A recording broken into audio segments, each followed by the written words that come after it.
Kami ucapkan selamat datang kepada yang terhormat Kiai Haji M. Jadul Maula, yang terhormat Dr. Supawi Paunang, dan juga Mas Argawi Kandito, serta peserta webinar kebangsaan yang berbahagia. Assalamualaikum warahmatullahi wabarakatuh. Hari ini akan diadakan webinar kebangsaan yang bertemakan membumikan Pancasila untuk kesejahteraan kehidupan.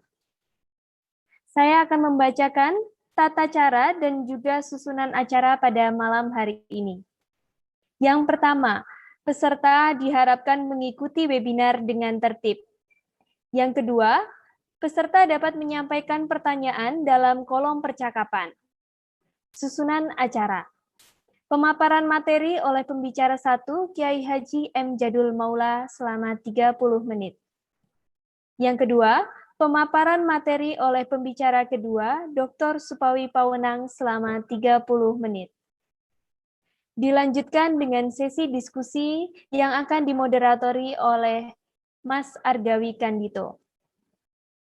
Berikut adalah susunan acara. Kepada Saudara Argawi Kandito, waktu dan tempat dipersilakan. Terima kasih. Oke, terima kasih. Assalamualaikum warahmatullahi wabarakatuh. Kepada Romo Kiai Dr. Supawi Pawenang ini menjadi narasumber webinar kebangsaan hari lahirnya Pancasila sekaligus juga launching dari Pawenang Institute. Nah, webinar sesi kedua ini merupakan lanjutan dari webinar sesi pertama yang telah kita laksanakan tadi siang dengan narasumber Dr. Ngatawi Alsastro. Nah, kami berharap bahwa sesi kedua ini nanti izin untuk menyampaikan sedikit rizam bahwa dari diskusi sebelumnya kita telah mencoba mengkonstruksi kesimpulan bahwa memang kita perlu untuk membumikan Pancasila itu dalam konteks berbagai bidang untuk menyelesaikan masalah bangsa sekaligus juga masalah-masalah sosial, khususnya kesenjangan antara Pancasila seharusnya tidak sekedar menjadi ideologi semata yang melangit dan namun tidak terjangkau.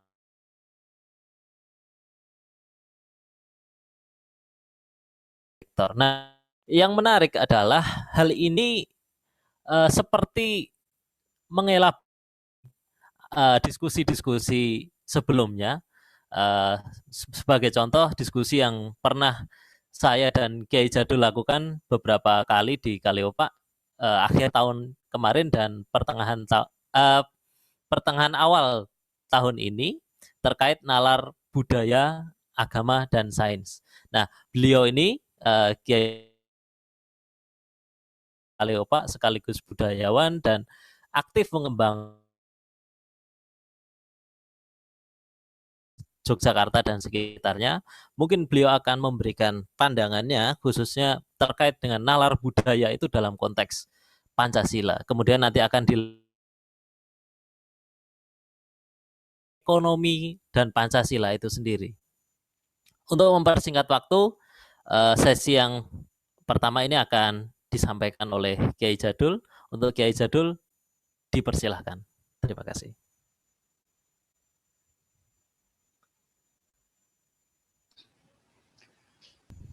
Terima kasih sebelumnya atas waktu yang diberikan kepada saya. Assalamualaikum warahmatullahi wabarakatuh. Waalaikumsalam warahmatullahi wabarakatuh. Mudah-mudahan suara saya bisa terdengar ya, soundnya ya. Halo. Halo. Bisa ya. Ya. Pertama-tama saya ingin mengucapkan terima kasih ya kepada Pak Supawi Pawenang ya, dan Mas Argawi Kandito atas kesempatan yang diberikan kepada saya pada kesempatan malam hari ini. Dua rangkaian acara sekaligus ya, ini launching Pawenang Institute ya, dan sekaligus dilakukan dengan cara memperingati hari lahirnya Pancasila pada malam hari ini. Saya berterima kasih sekaligus ingin menggunakan kesempatan ini untuk mengucapkan selamat atas launchingnya institut ini. Ya. Saya tidak tahu institutnya ini seperti apa, ya. Apa seperti Institut Agama Islam Negeri atau seperti institut dalam arti lembaga atau seperti apa. Mudah-mudahan, tapi saya berdoa mudah-mudahan ini akan menjadi satu yang bermanfaat ya bagi kita semua. Tak lupa juga kepada para peserta webinar ya, moderator ya Mbak Netya ya, Kinanggit, ini lama nggak ketemu, saya dulu ingat kecilnya ya. Dan juga semua peserta yang berbahagia ya. Ini webinar yang menarik karena semua sudah berkumpul sebelum acara dimulai. Ini satu budaya yang baik ya, satu tepat waktu ya. Nah, saya diminta untuk memberi pengantar bagi webinar ini untuk pembumian Pancasila dalam rangka ya, tujuan untuk kesejahteraan ya, kehidupan. Nah, dari sudut pandang budaya ini menarik kita soroti ya. Ini di media sosial kalau kita ikuti di grup-grup WhatsApp dan seterusnya itu orang hanya ributnya adalah soal identitas ya. Jadi meributkan ini kenapa kok 1 Juni hari lahirnya Pancasila ya, bukan 22 Juni atau bukan 18 Agustus ya. Nah, ini satu penanda ya dari budaya kita yang sebetulnya memprihatinkan ya. Karena kemudian kita masih belum selesai ya, efek kehidupan berbangsa bernegara kita sejak ya ini sekitar berapa puluh tahun ya. Jadi sejak reformasi ya tahun 98 sampai sekarang ini 2021 ini ya. Ini efek politik ya yang kemudian orang memperebutkan ya kekuasaan ya, lalu menggunakan identitas ya menjadi satu pembenarnya ya. Dan puncaknya kemarin yang paling memprihatinkan ya ada Pilkada DKI Jakarta, kita semua merasakannya, dan kemudian Pilpres 2019 ya, sedemikian rupa yang kemudian membelah bangsa kita ya ke dalam politik identitas ya. Dan saya merasakan, saya kira banyak orang yang prihatin ya terhadap itu. Nah, sehingga ingin kembali kepada nilai-nilai dasar Pancasila itu untuk menjadi arahan ya bagi kehidupan kita dalam berbangsa dan bernegara ya. Walaupun mudah-mudahan ini hanya eksesnya ya, ini menjelang orang sudah ancang-ancang ya, belum sembuh betul pembelahan pada Pilpres 2019, orang hari ini sudah mempersiapkan ancang-ancang untuk Pilpres lagi 2024, dan kemudian sudah ada yang ancang-ancang menggunakan kembali politik identitas ini ya. Nah, mudah-mudahan sih kemudian maraknya ini peringatan hari lahir Pancasila ini menurut menjadi tanda ya bagi kita untuk jangan sampai ya problem Pilpres 2019 kemarin masih terus berlanjut sampai 2024 ya. Mudah-mudahan ini menjadi satu awal ya, ancang-ancang yang bagus ya. Nah, teman-teman sekalian, para peserta ini, saya ingin menggarisbawahi ya, kita dulu sering diingatkan ya, Bung Karno selalu mengatakan Bung Karno itu bukan yang merumuskan Pancasila, tapi Bung Karno itu menempatkan diri beliau sebagai penggali, ya, penggali Pancasila dari bumi Indonesia. Ya. Nah, kalau kita pertimbangkan, ya, kita renungkan gitu, di mana bumi Indonesia ini, ya, yang menjadi tempat penggaliannya, ya, Bung Karno dan para founding fathers di dalam merumuskan dasar negara kita ini, yaitu Pancasila. Ya. Nah, kalau saya lalu kita bisa menemukannya sebetulnya di dalam praktek kebudayaan bangsa kita. Ya. Ya. Nah, budaya bangsa kita ini kan ini salah satu kekuatan, ya, bangsa kita ini negara superpower budaya, ya. Penopang utama budaya bangsa kita ini tatanan adat, ya. Dulu ada kerajaan-kerajaan, lalu kerajaan itu punya tatanan adat sedemikian rupa, dan lalu way of life, ya, pandangan hidup yang mendasari tatanan adat kita ini, lalu yang sekarang menjadi akar, menjadi spirit dari budaya bangsa kita yang mesti terus dihidupkan, ya. Nah,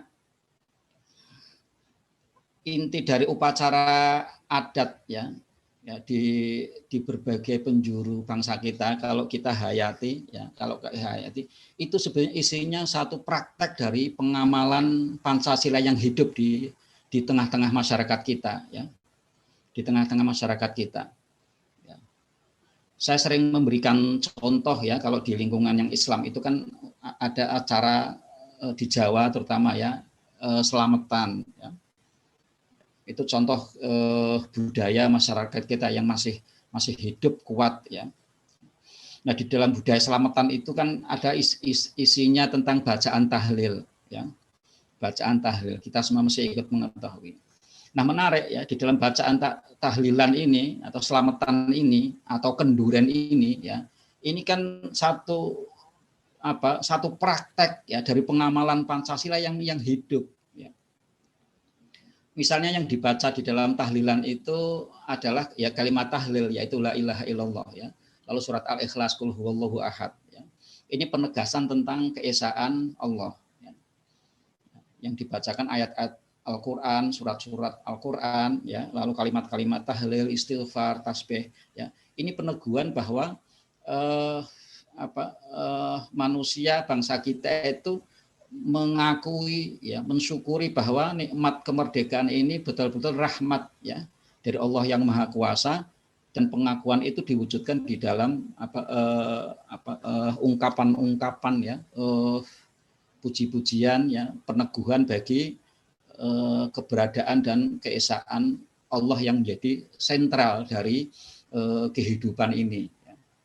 Nah, itu kalimat yang dibaca, ya, ini peneguhan sila pertama, ketuhanan yang Maha Esa. Kemudian di dalam acara selamatan itu kalau kita ikuti itu semua, ya, warga desa itu terlibat, ya, diundang, ya, dalam wilayahnya itu semua diundang, tidak pandang bulu, ya, tidak melihat strata sosialnya, tidak melihat tingkat pendidikannya, ya, bahkan tidak melihat agamanya, ya, latar belakangnya. Jadi semua warga itu diundang, ya. Jadi dalam acara-acara tahlilan itu semua warga diundang, baik yang beragama non Muslim, ya, Kristen, Katolik, Hindu atau Buddha, semua diundang. Bahkan kalau ada tamu pun mesti diajak ikut, ya. Jadi terbuka, ya, itu semua diundang. Nah, ini menggambarkan praktek dari sila kedua, yaitu kemanusiaan yang adil dan beradab. Nah, kemudian yang ketiga itu persatuan Indonesia, ya. Nah, itu digambarkan di dalam tradisi, ya, budaya selamatan itu semua duduknya sejajar, ya. Yang dibaca sama, ya. Lagunya sama, ya.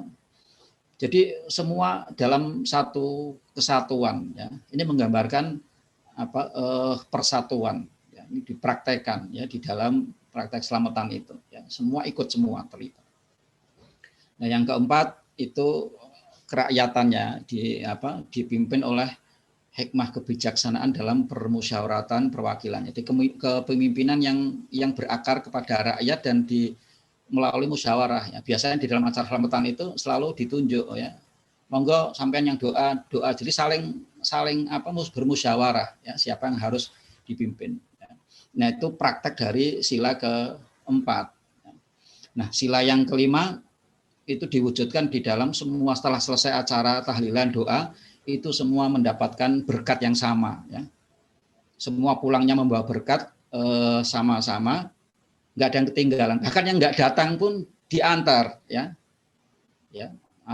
Pakainya besek atau pakainya sekarang tas kresek gitu, itu semua mendapatkannya. Yang diundang sempat datang semua dapat merata. Nah, ini praktek dari keadilan sosial bagi seluruh rakyat Indonesia. Nah, ini semangat dasar sebetulnya ya, dan budaya seperti ini saya yakin di semua tempat ya, di berbagai daerah penjuru tanah air itu komunitas-komunitas adat itu punya upacara-upacara adat yang sebenarnya intinya sama ya. Intinya sama, nilai-nilai ketuhanan, kemanusiaan, ya, persatuan, permusyawaratan, dan keadilan itu dipraktekkan. Nah, yang menarik dalam budaya itu adalah budaya itu dihidupi oleh masyarakat dengan sukarela. Ya, dengan sukarela, masyarakat sukarela mengeluarkan uang, ya, iuran, urunan, ya, atau kalau dalam budaya tahlilan yang mengundang itu mereka mengeluarkan uang sedekah, bukan mencari keuntungan untuk pribadi. Ya. Jadi semua warga mengeluarkan uang, ya, untuk kesejahteraan bersama. Ya. Yang didoakan itu tidak hanya leluhur yang sudah meninggal, ya. Yang didoakan tidak hanya leluhur yang sudah meninggal, tapi juga yang didoakan adalah semua yang hidup. Ya. Karena dengan istighfar, dengan bacaan-bacaan surat itu kan mohon perlindungan bagi yang hidup juga. Ya. Bagi yang hidup itu dapat sawabnya. Dan tidak hanya manusianya, ya. Bahkan pemimpinnya di dalam acara selamatan itu lalu negara itu didoakan. Ya, mudah-mudahan negaranya aman, tentrem, selamat. Ya. Pemimpinnya juga selamat didoakan, semua didoakan. Ya. Nah, dengan upacara doa itu juga sebenarnya alamnya itu akan merespon dengan bagus. Ya. Ya, jadi satu wilayah yang kemudian penduduknya selalu ingat Tuhan, ya, berada dalam keguyuban, solidaritas, itu alam juga akan menunjang ya untuk keharmonisannya ya. Sudah banyak riset-riset ya, akademik ilmiah ya. Ini kalau Mas Toto ini scientific gitu ya. Alam itu merespon suasana hati, emosi dari manusia ya yang hidup dekatnya ya. Jadi kalau semua manusia itu selalu mengungkapkan rasa syukur ya, lalu tenang gitu, itu alam akan merespon baik ya.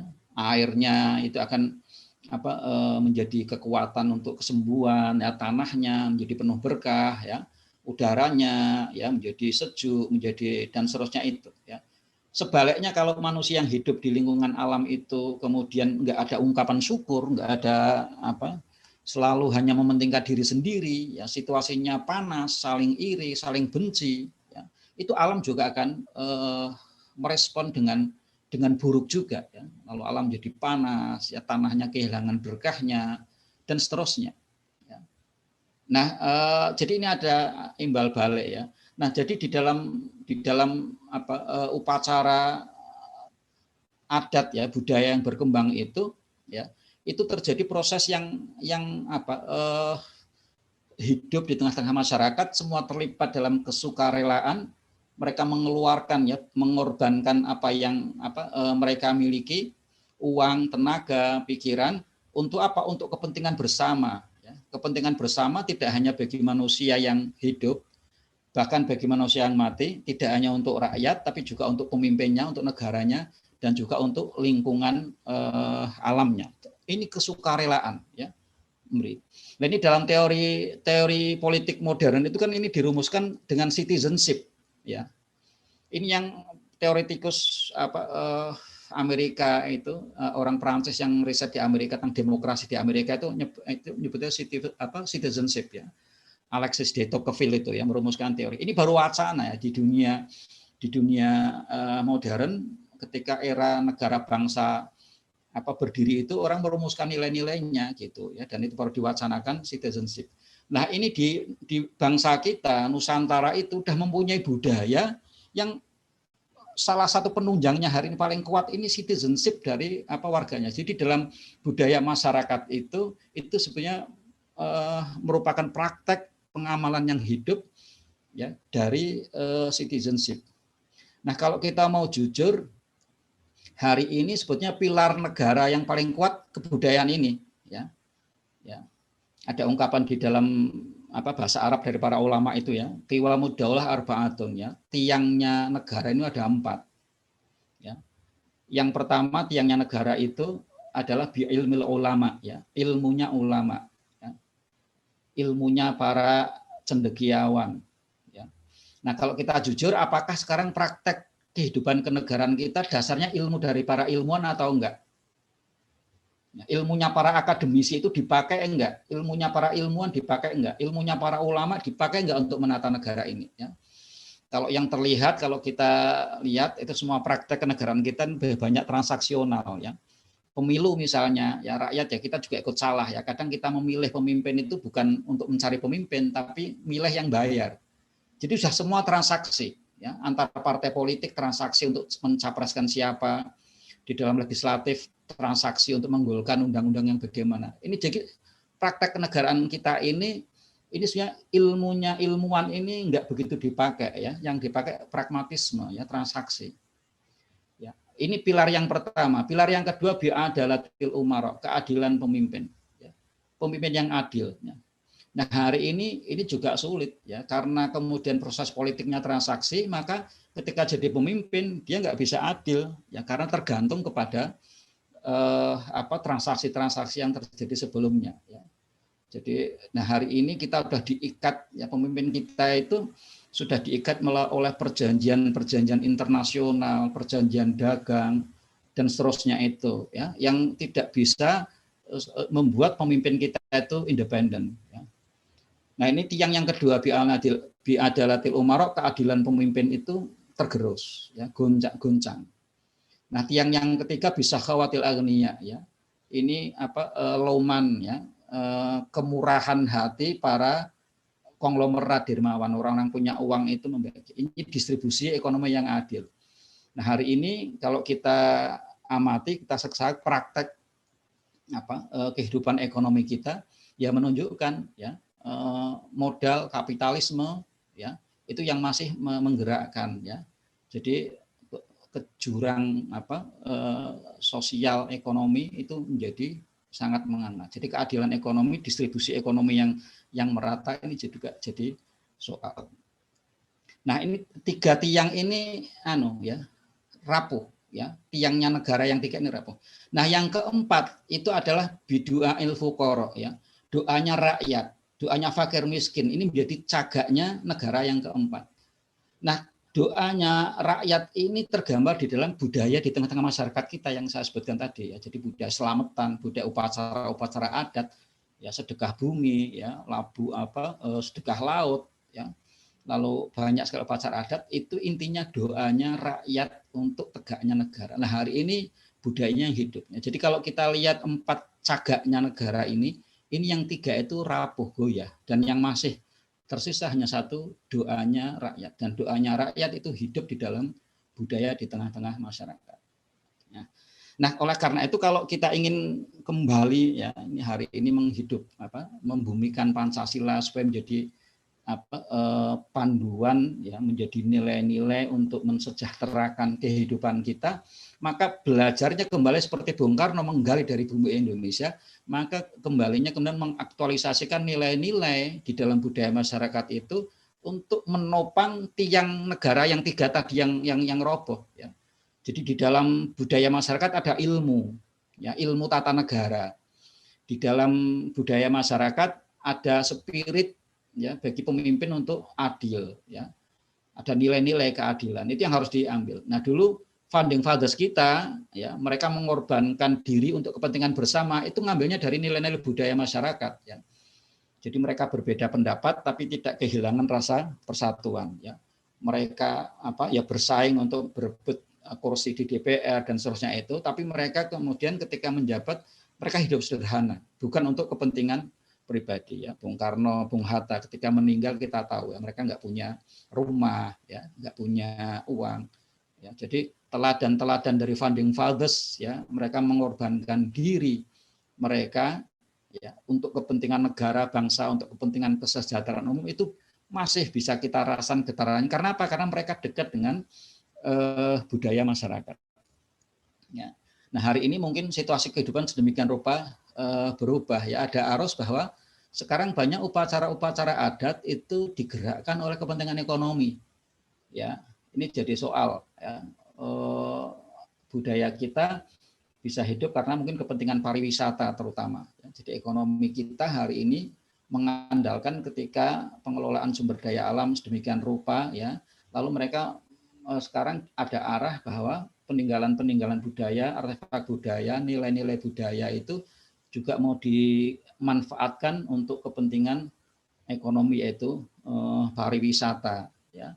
Nah, ini menjadi tantangan bersama. Jadi ada arus justru tiang yang keempat, ya, budaya kita itu juga akan digerakkan justru untuk nilai-nilai yang ekonomi, ya. Nah, bagaimana kita kemudian semangat ini, ya, Hari Pancasila ini, kalau kita ingin kembali Pancasila sebagai way of life dan bagaimana orientasi, ya, kebudayaan menjadi satu konteks, maka harus kita munculkan kembali, ya, nilai-nilai spirit yang sejati dari budaya ini, yang merupakan ungkapan rohani manusia, ya, Nusantara ini, ya, perwujudan nilai-nilai kerohanian Nusantara ini untuk dengan semangat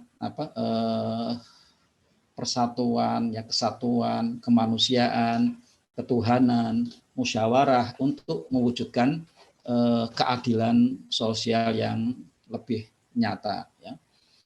Nah, barangkali, ya, sebagai pengantar, ya, saya ingin memunculkan tentang bagaimana budaya menjadi pilar bagi tegaknya negara yang hari ini terancam runtuh, tapi juga budaya itu sendiri masih membutuhkan satu perhatian yang lebih, ya.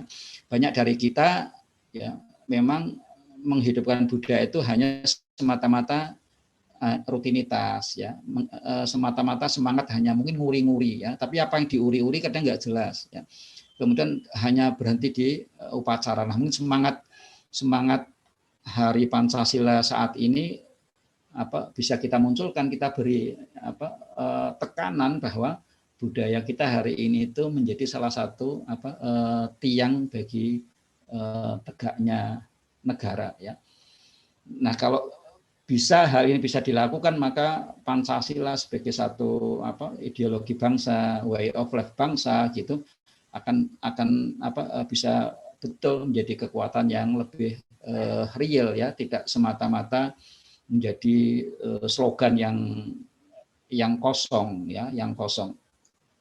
Nah, mudah-mudahan, ya, hari ini dan ke depan, gitu, ya, kita merasakan bersama ancaman politik identitas yang membelah bangsa kita, ya, lalu ada kerinduan orang kepada nilai-nilai luhur, gitu. Mudah-mudahan ini menjadi satu spirit bagi kita bersama, menjadi satu energi kita bersama untuk kembali menegakkan nilai-nilai budaya bangsa sebagaimana yang bisa kita dapatkan rumusan itu di dalam praktek yang masih hidup di dalam acara upacara adat tradisi di desa-desa, ya, di tengah-tengah masyarakat kita, ya. Barangkali itu, Mas Arge Gandito, yang bisa saya sampaikan sebagai pengantar. Barangkali mohon maaf lebih dari 30 menit, ya. Terima kasih. Assalamualaikum warahmatullahi wabarakatuh. Waalaikumsalam warahmatullahi wabarakatuh. Ya, tadi merupakan paparan dari Kiai Jadul. Ada beberapa hal yang saya highlight tadi, terutama di 4 pilar negara yang 3 di antaranya itu sudah runtuh. Sementara kita sedang bergantung tinggal kepada yang keempat, yaitu doanya rakyat. Dalam hal ini di dalamnya ada faktor budaya. Tapi juga budaya saat ini sudah bergeser dari awalnya sebuah nilai yang agung menjadi kepentingan ekonomi, driven by economical interest, gitu.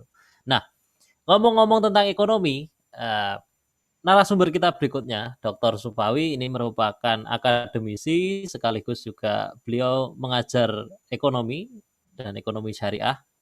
Nah,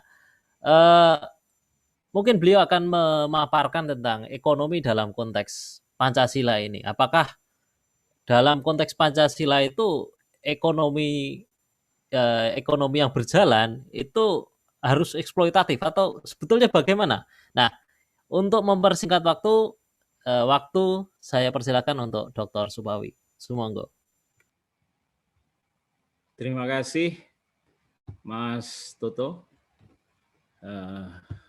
Dan terima kasih Om Jadul yang tadi sudah memaparkan dengan baik. Sepertinya paparan Om Jadul tadi itu ada menemukan relevansi dengan materi yang saya sampaikan di sini. Tapi sebelum menyampaikan materi ini, saya mau berterima kasih secara khusus kepada para senior-senior saya yang telah membentuk saya, terutama ketika saya dalam posisi belajar di pendidikan dasar. Di situ ada senior saya, inspirasi saya dan guru saya, Pak Sutowo. Saya ucapkan selamat datang, selamat bergabung di forum ini. Setelah saya dipoles oleh Om Towo ini, kemudian saya bekerja. Sebelum menjadi akademisi, saya bekerja. Di dunia kerja itu saya diasah lagi oleh seseorang senior saya yang saya sangat apresiatif malam ini, tiba-tiba beliau hadir di dalam forum ini. Saya ucapkan terima kasih Pak Arifan Wibowo. Beliau ini senior saya di Bank Eksim. Saya ucapkan secara khusus terima kasih Pak Arifan. Lama saya nggak ketemu beliau. Perpisahan dengan beliau itulah yang menandai saya masuk ke dalam dunia akademisi ini. Nah, ketika di akademisi tentu saja saya banyak belajar tentang teori-teori dan banyak belajar tentang realita-realita juga. Nah, di sini saya ucapkan secara khusus pemasok data saya, terutama data-data yang berkaitan dengan tata kehidupan di pemerintahan. Secara khusus saya ucapkan terima kasih kepada Bu Ati yang memberikan banyak informasi tentang bagaimana aplikasi kebijakan-kebijakan publik di pemerintahan, karena beliau adalah anggota Dewan. Tentu saja kepada semua rekan-rekan yang hadir di forum ini, para akademisi, tempat kita medan untuk memperluas diskusi saya. Saudara-saudara, tadi disampaikan oleh Om Jadul tentang adanya 3 tiang yang kropos, yaitu ilmunya para ulama, keadilannya para pemimpin, kemudian kedermawanannya para agnia. Satu tinggal yang diandalkan adalah doanya para masyarakat, doanya para orang-orang miskin, kaum duafa. Empat pilar itu kan singgah di atas Pancasila sebenarnya kalau di Indonesia itu. Karena Pancasila adalah merupakan dasar negara. Pancasila merupakan pedoman bernegara, dan di Indonesia Pancasila ini menjadi spirit dalam bernegara. Nah, di atas dasar inilah terjadi 4 tadi itu, dan tiangnya ternyata roboh. Kata Om Jadul begitu, tinggal 1 ini diharapkan, doanya kaum miskin. Nah, bagaimana ini keefektifan doa kaum miskin ini? Inilah yang kita tunggu-tunggu, sambil menunggu, saya ingin mengupas tentang Pancasila supaya nanti menemukan gambarannya di mana posisi Pancasila sekarang ini di dalam kebernegaraan di Indonesia ini. Kalau kita lihat dari Pancasila, sila pertama dan kedua itu ketuhanan yang Maha Esa dan kemanusiaan yang adil dan beradab. Saya melihat 2 sila ini merupakan basis moral sebenarnya. Basis moral artinya apa? Di dalam kita bernegara, berkehidupan itu, kalau dasarnya adalah ketuhanan yang Maha Esa dan kemanusiaan yang adil dan beradab, harusnya kita sudah bisa menerapkan dengan baik tentang persatuan Indonesia, tentang kerakyatan yang dipimpin oleh hikmat kebijaksanaan dalam permusyawaratan dan perwakilan itu untuk mencapai sila yang kelima ini. Karena sila kelima ini merupakan output, merupakan tujuan, yaitu keadilan sosial bagi seluruh rakyat Indonesia.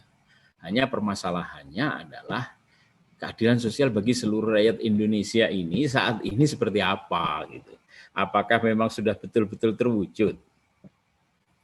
Nah, saya membagi Pancasila ke dalam 3 itu. Ketuhanan Yang Maha Esa dan kemanusiaan yang adil dan beradab ini sebagai basis moral. Kemudian persatuan Indonesia dan kerakyatan yang dipimpin oleh hikmat kebijaksanaan dalam permusyawaratan dan perwakilan ini sebagai basis tindakan. Kalau basis moralnya bagus, basis tindakannya bagus, tentu saja keadilan sosial itu juga akan menjadi maksimal. Hanya saja sekarang ini kalau kita kaitkan dengan ekonomi, pertanyaannya ini, ya, yang menjadi pertanyaan adalah keadilan sosial bagi seluruh rakyat Indonesia ini betul-betul wujud atau belum. Nah, untuk melihat keadilan sosial ini wujud atau tidak, setidaknya kita bisa lihatlah, hanya dari 3 saja sudah kita bisa melihat, yaitu dari kesejahteraan. Kesejahteraan bangsa Indonesia ini seperti apa sekarang ini? Kemudian pendidikan di Indonesia ini seperti apa pendidikannya? Kemudian kesehatannya itu seperti apa? Apakah ini sudah menunjukkan daya saing yang hebat kalau kita komparasi dengan kehidupan bernegara di negara-negara lain, ataukah kita justru masih tertinggal? Gitu. Kalau saya sih melihat kesejahteraan, pendidikan, dan kesehatan di Indonesia ini masih tertinggal kalau dibanding dengan atau dikomparasikan dengan negara-negara lain. Karena apa? Banyak data yang menunjukkan itu. Baik itu indeks kebahagiaan, indeks pembangunan manusia, indeks keadilan, dan semuanya kita itu rapuh. Artinya output pembangunan atau output bernegara kita yang tujuannya adalah keadilan sosial bagi seluruh rakyat Indonesia ini nggak ketemu. Nah, ketika ini nggak ketemu, kenapa? Yaitu tadi sudah dijelaskan oleh Kiai Jadul tadi itu, bahwa runtuh semua itu. Idealisme larut ke dalam atau bertransformasi menjadi transaksionalisme. Akhirnya menjadi rapuh semua, goyang semua. Ya. Goyang semua. Keadilan umara nggak ada lagi sudah. Ilmunya para ulama nggak ada lagi sekarang. Kadang saya dulu itu berpikir, saya dari dunia kerja, kepengen ke dunia akademisi itu kenapa? Karena saya melihat idealitas kehidupan di akademisi itu masih tinggi. Karena bicaranya adalah bicara tentang keilmuan. Nah, ini kan kalau strata Hindu kan sudah dunia akademisi itu Brahmana kan itu. Kalau dunia kerja itu kan saya menempatkan pada Siwa, gitu, pada Siwa. Ya. Nah, ini kan Brahmana itu harusnya bagus ini. Tapi ternyata setelah saya 20 tahun masuk ke dunia pendidikan, ternyata nggak ada lagi idealisme itu. Larut semua itu menjadi transaksionalisme. Idealisme di dalam dunia akademisi sudah sulit untuk menemukan itu. Semuanya transaksional. Nah, ini tadi jumbo dengan apa yang dibilang sama Kiai Jadul tadi itu. Apa benar ilmunya para ulama itu kemudian berdaya di Indonesia ini? Jawabnya mengkhawatirkan. Jawabnya mengkhawatirkan. Terus kemudian bagaimana dengan keadilan pemimpin? Nah, ini kalau kita lihat data-data realita di berbagai media massa maupun laporan-laporan atau informasi-informasi dari para eksekutif, para legislatif dan sebagainya, wah itu juga amburadul. Jadi pendapat yang dinyatakan oleh Om Jadul itu betul adanya, realitanya memang begitu. Realitanya begitu. Nah, itu data autentiknya kita bisa lihat dari kesejahteraan, pendidikan, dan kesehatan yang ada di Indonesia. Kalau kita bicara tentang kesejahteraan ekonomi misalnya, kita bisa lihat lapangan pekerjaan. Bagaimana lapangan pekerjaan di Indonesia? Ternyata selama ini kan Indonesia itu sudah ada 7 pemerintah, 7 presiden yang dari zaman Soekarno sampai zaman Jokowi ini. Belum ada yang bisa menihilkan pengangguran. Pengangguran selalu ada, kisaran jumlahnya sekian 30-an juta atau 10%, 11% itu. Nggak pernah berkurang dari situ. Nah, kemudian pendapatan bagaimana? Nah, pendapatan itu kalau kita lihat pendapatan per kapita bangsa Indonesia, pendapatan per kapita Indonesia itu jauh dibanding negara-negara lain. Pendapatan per kapita Indonesia saat-saat ini data sebelum corona, itu paling banter, yang paling pernah tertinggi itu hanya 4.000 US dollar per tahun. 4.000 US dollar per tahun. Artinya kalau 4.000 US dollar per tahun itu harusnya gajinya orang-orang itu rata-rata ya sekitar 4.800.000. Apakah gaji 4.800.000 ada di Indonesia? Enggak ada. Upah minimum kabupaten itu hanya 1.900.000, di bawah 2 juta gitu. Ya, paling ya Jakarta yang bisa menjadi 3.700.000-an. Lainnya, nah, itu berarti apa? Dalam realitasnya kesejahteraan Indonesia itu di bawah rata-rata pendapatan per kapita. Kenapa bisa seperti itu? Ya karena terjadi ketimpangan tadi itu. Yang kaya dan yang miskin itu jaraknya terlalu jauh. Jadi harta kekayaannya orang kaya itu kalau dirata dengan jumlah penduduk Indonesia, itulah yang baru meninggikan itu hingga 4.000 US dollar per tahun. Artinya apa? Artinya kesejahteraan bangsa Indonesia itu ditopang oleh rata yang ada di kaum kaya itu. Inilah menyebabkan indeks Gini rasio Indonesia itu luas, lebih lebar dibanding negara-negara yang lain. Itu pendapatan. Daya beli, ya kalau pendapatannya kurang kan pasti daya belinya rendah. Nah, daya beli yang rendah ini berimpact banyak hal ini. Perputaran ekonomi tidak begitu jalan. Karena perputaran ekonomi tidak jalan, maka ketertarikan investor untuk membuka usaha dan lain sebagainya itu juga rendah. Multiplier effect di sini nih. Jadi inilah menjadi lingkaran setan itu. Lingkaran setan. Nah, kalau ditarik lagi lingkaran setannya kenapa? Ya tadi itu. Pilar yang roboh itulah sebenarnya penyebab dari semua ini. Pendidikan di Indonesia bagaimana?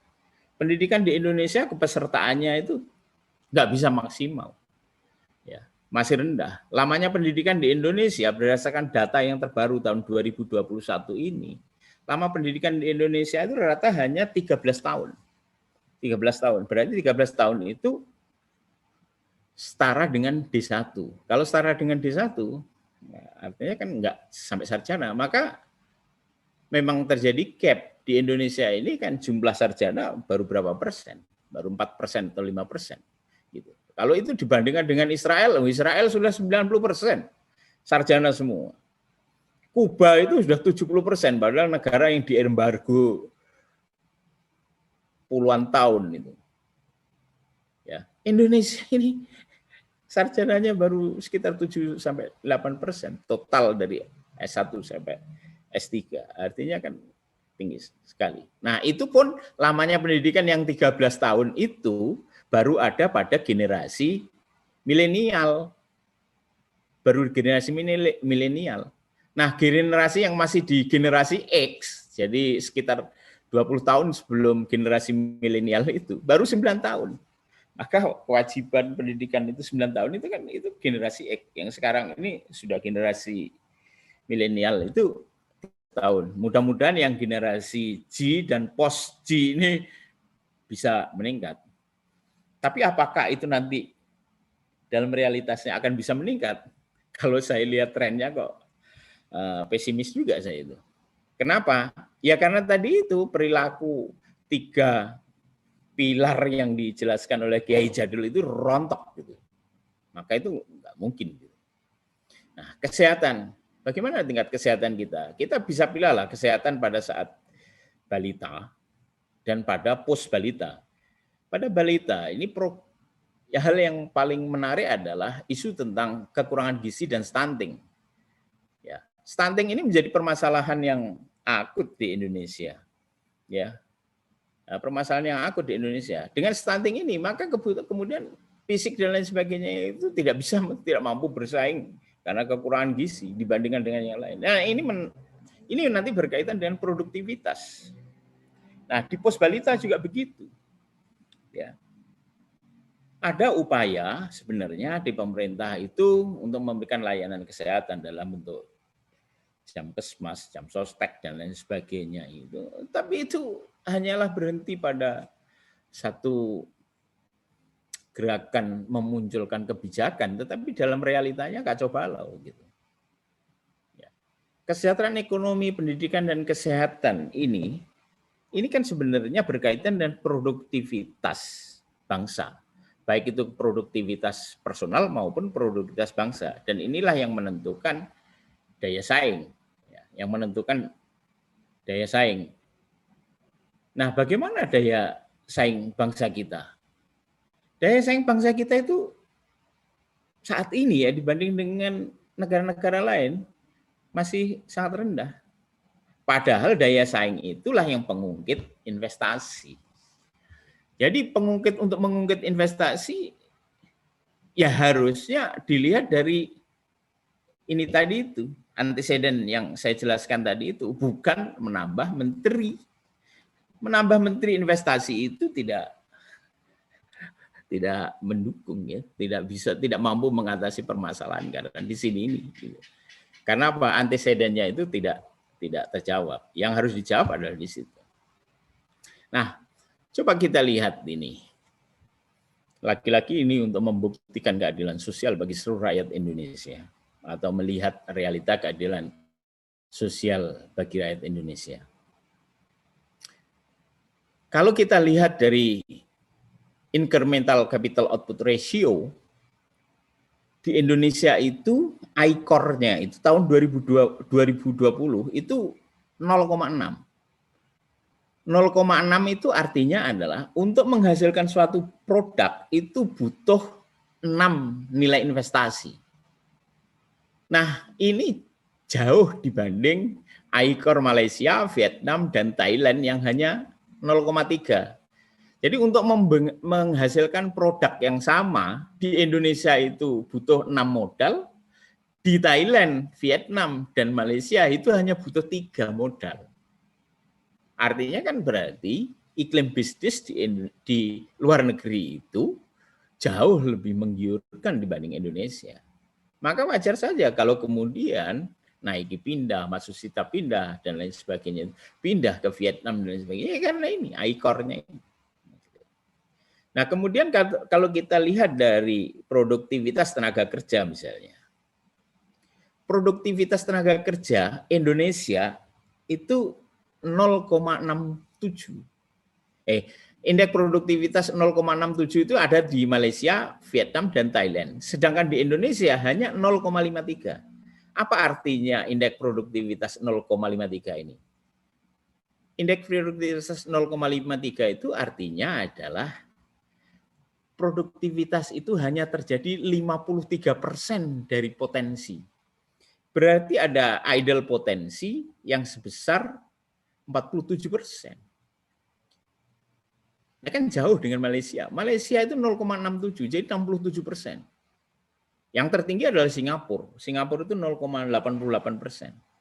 Artinya produktivitas itu mencapai 88% dari potensi. Maka wajar saja kalau kemudian income-nya Singapura jauh lebih tinggi dibanding Indonesia. Karena income-nya lebih tinggi, maka daya beli juga menjadi tinggi. Maka pendapatan per kapita di Singapura jumlahnya hampir 13 kali dibanding Indonesia. Karena Singapura sekarang itu 51 US dollar per tahun. Indonesia hanya sekitar 3.800-an. Sekitar 13 kali ketertinggalan. Nah, apa penyebabnya ini?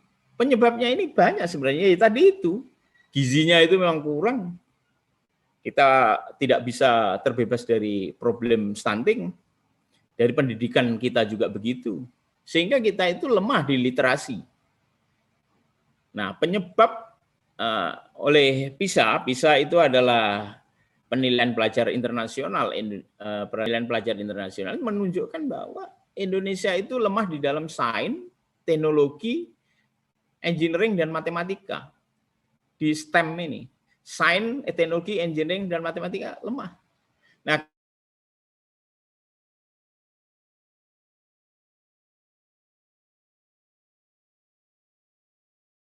ini yang sudah berpacu kepada revolusi industri 4.0 yang berkaitan dengan artificial intelligence dan machine learning ini, Indonesia akan ketinggalan lagi gitu. Masuknya Nadiem Makarim ke situ sebenarnya arahnya untuk mengatasi itu. Cuman kan Mas Nadiem Makarim ini gagap juga gitu. Karena apa? Kebijakan-kebijakannya larinya ini kalau kita lihat itu peta yang akan dimasukkan oleh Nadiem Makarim itu berhenti pada demand untuk memenuhi industri. Nah, bagaimana? Apakah kalau memenuhi dunia industri itu kemudian itu membuat bangsa itu menjadi kuat? Enggak juga gitu. Kalau kita lihat dari indeks keadilan maupun indeks kebahagiaan, enggak itu, karena di indeks keadilan maupun indeks kebahagiaan itu untuk menentukan orang itu merasa adil, merasa bahagia, itu bukan hanya hal-hal yang mau dituju oleh kebijakan-kebijakan Indonesia saat ini.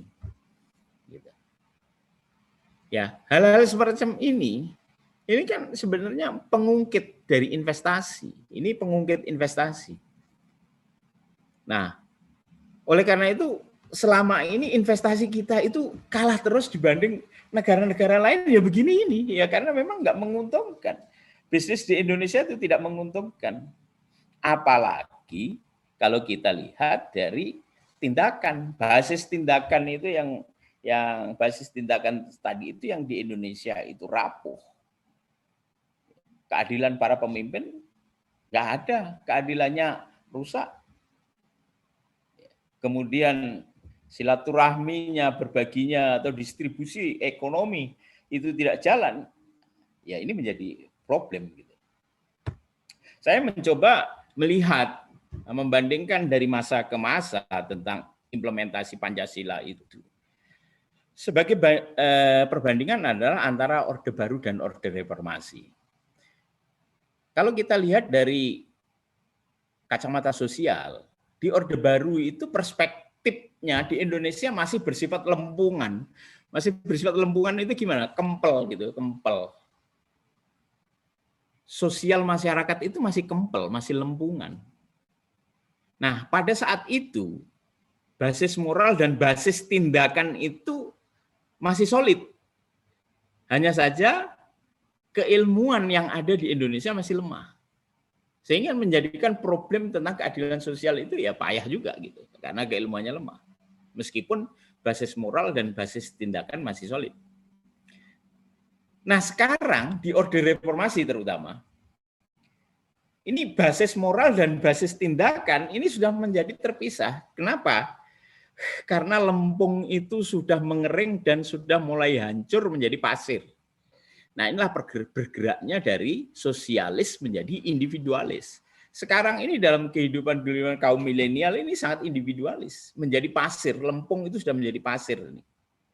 Basis moral dan basis tindakan sudah terpisah, meskipun keilmuannya ini sudah cukup menguat.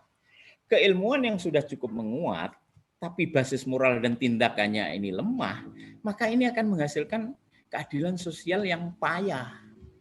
Gitu. Permasalahannya kalau di Orde Baru kita sebut dengan KKN, korupsi, kolusi, nepotisme, di sini juga ada problem yang sangat besar, yaitu polarisasi, oligarki, dan korupsi.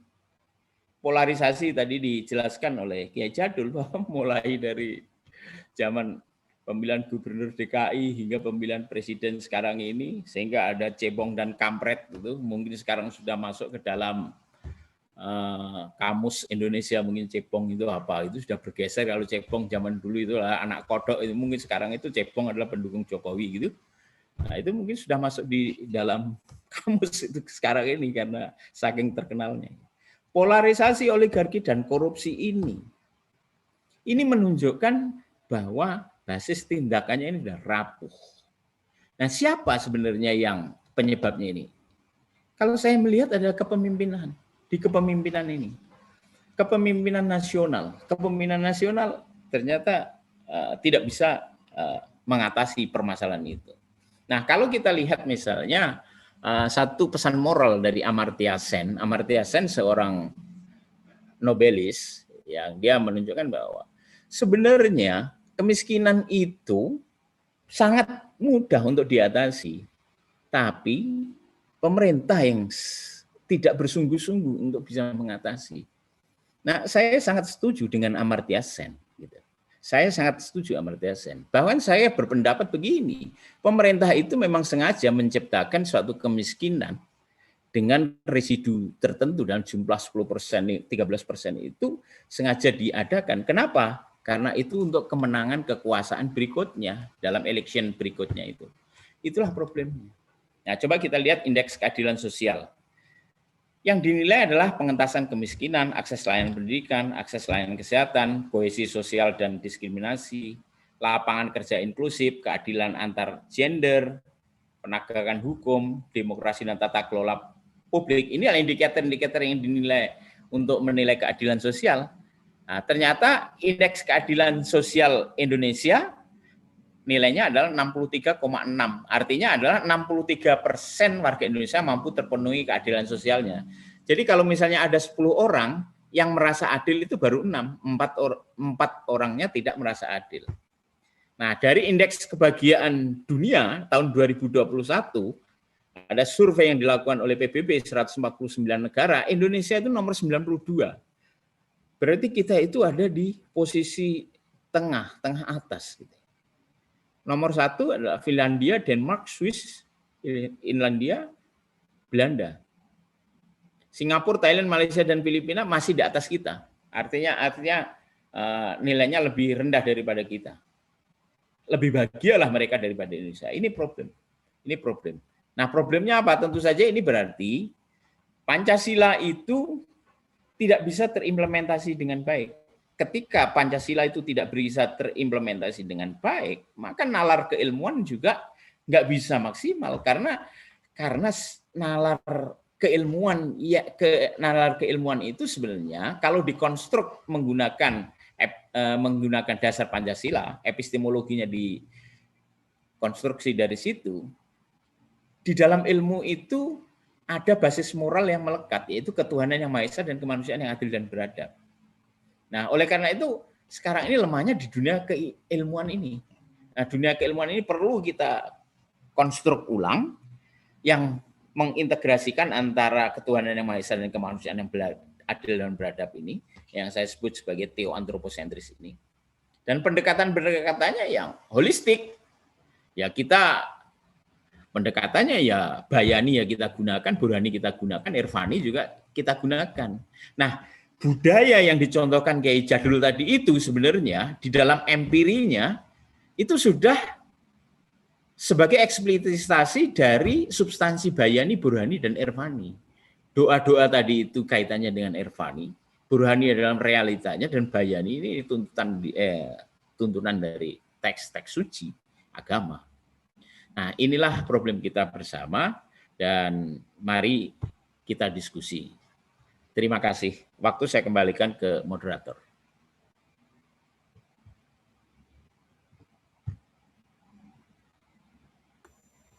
Ya, begitulah pemaparan dari Dr. Supawi. Barangkali jika ada hadirin yang ingin bertanya, bisa disampaikan lewat kolom chat terlebih dahulu. Mungkin ada yang mau bertanya. Jika belum, untuk memancing pertanyaan, moderatornya yang akan bertanya duluan. Jadi tadi ada beberapa poin menarik yang disampaikan baik oleh Kiai Jadul maupun oleh Dr. Supawi. Ada satu hal yang menjadi pertanyaan ya. Jadi begini, pada tahun 2014 Bappenas itu merilis bahwa 60% masyarakat RI itu pendidikannya masih rendah. Nah, sementara suasana yang kita alami pada hari ini atau pada zaman ini, kita itu sedang gegap gempita menyambut apa yang disebut dengan bonus demografi ketika mayoritas masyarakat di Indonesia itu berada dalam usia produktifnya. Tetapi di sisi lain kita punya tantangan. Misalnya angka stunting kita atau faktor kesehatan masyarakat kita itu masih menjadi isu dan bukan tidak mungkin di kemudian hari ini akan menjadi beban bagi ekonomi yang pada akhirnya bonus demografi itu menjadi bumerang, menjadi hambatan demografi bagi perkembangan bangsa Indonesia. Sementara di sisi lain kita belum bisa beranjak dari proses-proses ekonomi yang eksploitatif dan ekonomi yang sifatnya informal. Dan juga ditambah lagi problematika bahwa nilai-nilai yang kita imani sebagai bangsa Indonesia, nilai-nilai tradisi, nilai-nilai kebangsaan yang seperti yang tadi disampaikan oleh Kiai Jadul ataupun tadi siang disampaikan oleh narasumber, itu sudah mulai tergerus dengan adanya materialisme, adanya transaksionalisme dan lain sebagainya. Nah, bagaimana kita sebagai generasi muda ya, saya mewakili generasi milenial kebetulan, menyikapi hal-hal seperti ini? Apakah kita perlu melakukan kajian-kajian ataukah kita bisa melakukan hal-hal konkret ke depannya sehingga kita masih tetap bisa dapat bonus demografi itu, sementara juga di sisi lain kita mengembangkan potensi ekonomi kita dan juga menjaga nilai-nilai kebangsaan itu. Nah, ini pertanyaan saya ajukan ke kedua narasumber. Terima kasih. Monggo, mau dijawab siapa dulu?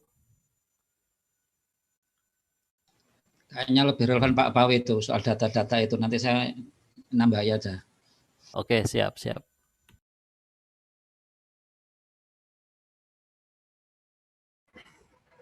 Iya, Bappenas memang merilis itu. Dan inilah kaitannya, pemerintah mulai sadar sebenarnya melihat itu. Kita kok ketinggalan jauh ya dengan negara-negara lain ya. Kalau peringkat kesejahteraan Indonesia dari Human Development Index Indonesia itu kan nomor 87 dari 157. Berarti dia ada di tengah, mediocre. Indonesia itu negara mediocre. Nah, apa tantangannya? Nah, tantangannya ini sebenarnya kalau kita lihat dari kebijakan-kebijakan yang dihasilkan dari Bappenas, itu kan terus kemudian diimplementasi. Apa yang harus dilakukan? Satu yang harus dilakukan adalah perbaikan infrastruktur. Kemudian pendidikan. Ya, karena infrastruktur ini untuk membuat supply chain itu supaya lebih cepat gitu, jalur logistiknya, karena ini kan kaitannya dengan investasi, maka kemudian itu yang didulukan. Nah, didulukan. Cuman permasalahannya kan menjadi kompleks. Mendulukan investasi itu bagaimana dengan likuiditas negara ini? Dengan likuiditas negara, likuiditas anggaran itu. Nah, ini problem. Nah, prioritasnya bagus lah, cuman dengan anggarannya gimana? Kalau anggarannya berkurang ya jadinya adalah ngutang gitu. Ngutang itu apakah betul hanya ngutang saja atau di situ ada tadi itu moral hazard yang muncul, korupsi, kemudian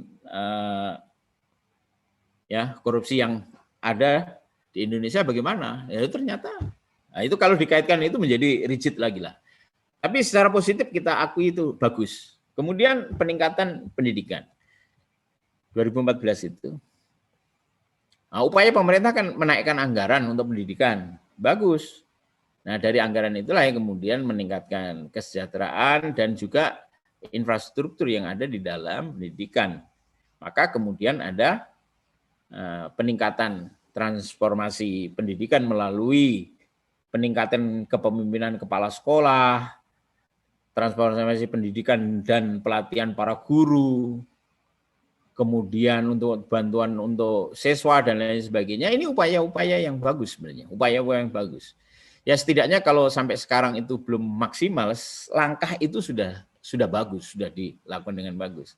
Maka ini terkait dengan diskusi kita sebelum memulai acara webinar ini dengan Pak Kepala Sekolah, Pak Teguh dari SMA 11 Purworejo tadi itu, bahwa yang ke depan itu yang perlu dibahas sekarang ini adalah bagaimana pola pembelajaran berbasis Pancasila.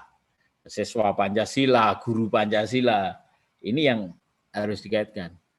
Nah tentu saja banyak hal yang harus di-create dengan matang ya di sini, karena hubungan dengan pemerintah daerah dan lain sebagainya. Nah distribusi ini, nah itu mudah-mudahan saja apa yang dilakukan oleh pemerintah saat ini itu bisa menjadi bagus. Akan menjadi bagus manakala asumsi moralitasnya, basis moralitasnya ini baik. Nah Indonesia kan masih terpengaruh oleh permasalahan tadi itu, yaitu permasalahan tentang polarisasi, oligarki dan korupsi. Ini masalahnya. Ini harus diurai. Ini ada pertanyaan dari Pak Muhammad Julianto yang menanyakan apa yang menjadi kelemahan implementasi nilai-nilai Pancasila, budaya dan ekonomi secara praktis dan mudah dipraktikkan. Saya melihat kesalahannya itu ya ada di pemerintah sebenarnya. Karena yang memegang kuasa dan memegang kendali adalah pemerintah. Nah, pemerintah selama ini terhenti pada problem identitas. Maka betul kata Kiai Jadul tadi itu, kalau kita lihat itu diskusi di media massa saat-saat ini hanya berhenti pada hal-hal yang tidak produktif, hanya berhenti pada identitas-identitas itu, gitu. Nah ini kan menarik lagi kalau kita kaitkan dengan sindirannya Eleanor Roosevelt, tuh ya, istrinya Presiden Roosevelt dari Amerika itu yang mengatakan bahwa otak yang besar itu digunakan untuk menggagas tentang ide. Ya, otak yang cerdas itu digunakan untuk bahas ide. Otak yang sedang itu membahas tentang peristiwa. Nah, kalau otak yang lemah itu menggagas tentang personal. Nah, realita yang ada sekarang ini di netizen dan lain sebagainya di media massa itu, diskusi-diskusi yang dimunculkan oleh para pejabat itu hanyalah berkisar tentang peristiwa dan personal. Itu artinya otak yang digunakan oleh para pemimpin-pemimpin itu bukan otak yang maksimal, tapi otak yang mediocre dan yang lemah tadi itu. Itu prihatinnya gitu. Saya rasa itu. Mungkin Kiai Jadul akan menambahkan. Monggo Kiai Jadul. Ya, saya ingin nambahin begini ya. Tadi Pak Supawi ini menarik mengidentifikasi Pancasila itu dari masa ke masa itu ya. Cuman sayangnya baru tahap era Orde Baru dengan era reformasi.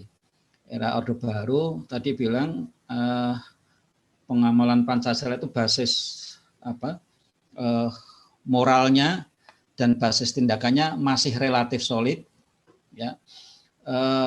Tapi problemnya pendidikan masih rendah, keilmuan masih rendah ya. Nah, era reformasi basis moral dan basis tindakan sudah terpisah jadi pasir ya. Tapi keilmuan tinggi ya. Nah, saya ingin melihat justru kita belajar pada era Founding Fathers ya. Orde sebelum Orde Baru ya, era tahun 45 gitu ya, semangat 45. Ya. Itu kita lihat bahwa ada nilai yang paling tinggi pada era 45 itu adalah karakter pemimpin-pemimpin kita itu, Founding Fathers itu kualitasnya negarawan, ya. Kualitasnya itu negarawan. Jadi mereka betul-betul mengasah kemampuannya untuk menata negara, ya, sehingga mereka bisa merumuskan Pancasila, UUD, Bhinneka Tunggal Ika dan seterusnya itu, dan mereka mewujudkan gagasan-gagasan itu juga dengan perilaku yang berkarakter, ya, mereka hidup sederhana, ya, solidaritas, ya, Kita lihat para founding fathers itu ya, Tan Malaka sama Agus Salim misalnya, mereka Kiai Wahab Hasbullah ya, mereka berdebat sangat keras di parlemen, tapi mereka hubungan sosial ya sesama mereka itu saling tolong menolong ya, dan mereka sama-sama hidup sederhana ya. Dulu Kiai Wahab Hasbullah, Kiai Hasyim Asy'ari ya itu membelanjakan, membiayai semua kegiatannya untuk membangun NU, muktamar untuk NU menjadi bangsa itu dengan uang pribadi ya. Bung Karno, Bung Hatta ya, para founding fathers kita juga mereka mengorbankan apa yang miliknya, dan mereka tidak mengambil untuk keuntungan pribadi, tapi semua kemampuan untuk kepentingan bangsa, dan mereka berdebat keras untuk itu. Nah, karakter ini kuat. Nah, di Orde Baru sebetulnya ada nilai positif yang menarik, cuman sayangnya di Orde Lama itu karakternya kuat, pemimpin-pemimpinnya penuh teladan, tapi negaranya nggak stabil. Ya, stabilitasnya goyah negaranya itu. Ya, selalu terjadi ya goncangan-goncangan ya, ekonominya goncang sedemikian rupa, lalu sosial. Nah, di Orde Baru itu stabilitas kita bisa lalu menilai sekarang itu basis moral dan basis tindakan sepertinya masih solid itu sebetulnya karena ada stabilitas politik ya. Nah, problemnya di Orde Baru itu adalah keteladanannya ya. Jadi kalau hari ini saya kemarin di medsos banyak beredar ya, nilai-nilai butir 36 butir ya, pengamalan Pancasila itu bagus-bagus ya. Cuman nggak ada keteladanan ya, nggak ada karakter kepemimpinan waktu itu ya. Pak Harto itu dikenal ya hidupnya mewah ya. Lalu terjadi proses KKN tadi yang disebutkan itu. Nah, era reformasi menarik tadi Pak Pawi, keilmuan meningkat. Nah, ini sebenarnya kalau ini kita gabungkan ya. Jadi dari Orde Lama, Orde 45 tahun 45 itu, ini semangat revolusi ya, kita ambil karakternya, ya. Lalu pada Orde Baru kita ambil stabilitas politiknya, ya. Lalu ada reformasi, kita ambil keilmuannya yang tinggi, ya. Kita gabungkan ya. Bagaimana kemudian keilmuan yang tinggi itu, ya, di tengah situasi stabilitas nasional itu ditunjang oleh karakter yang kuat. Ya.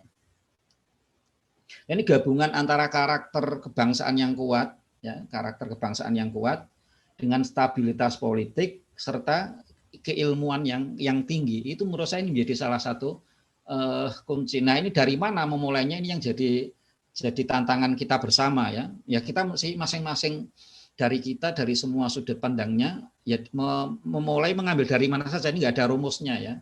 Ya. Tapi sekarang problemnya adalah ya.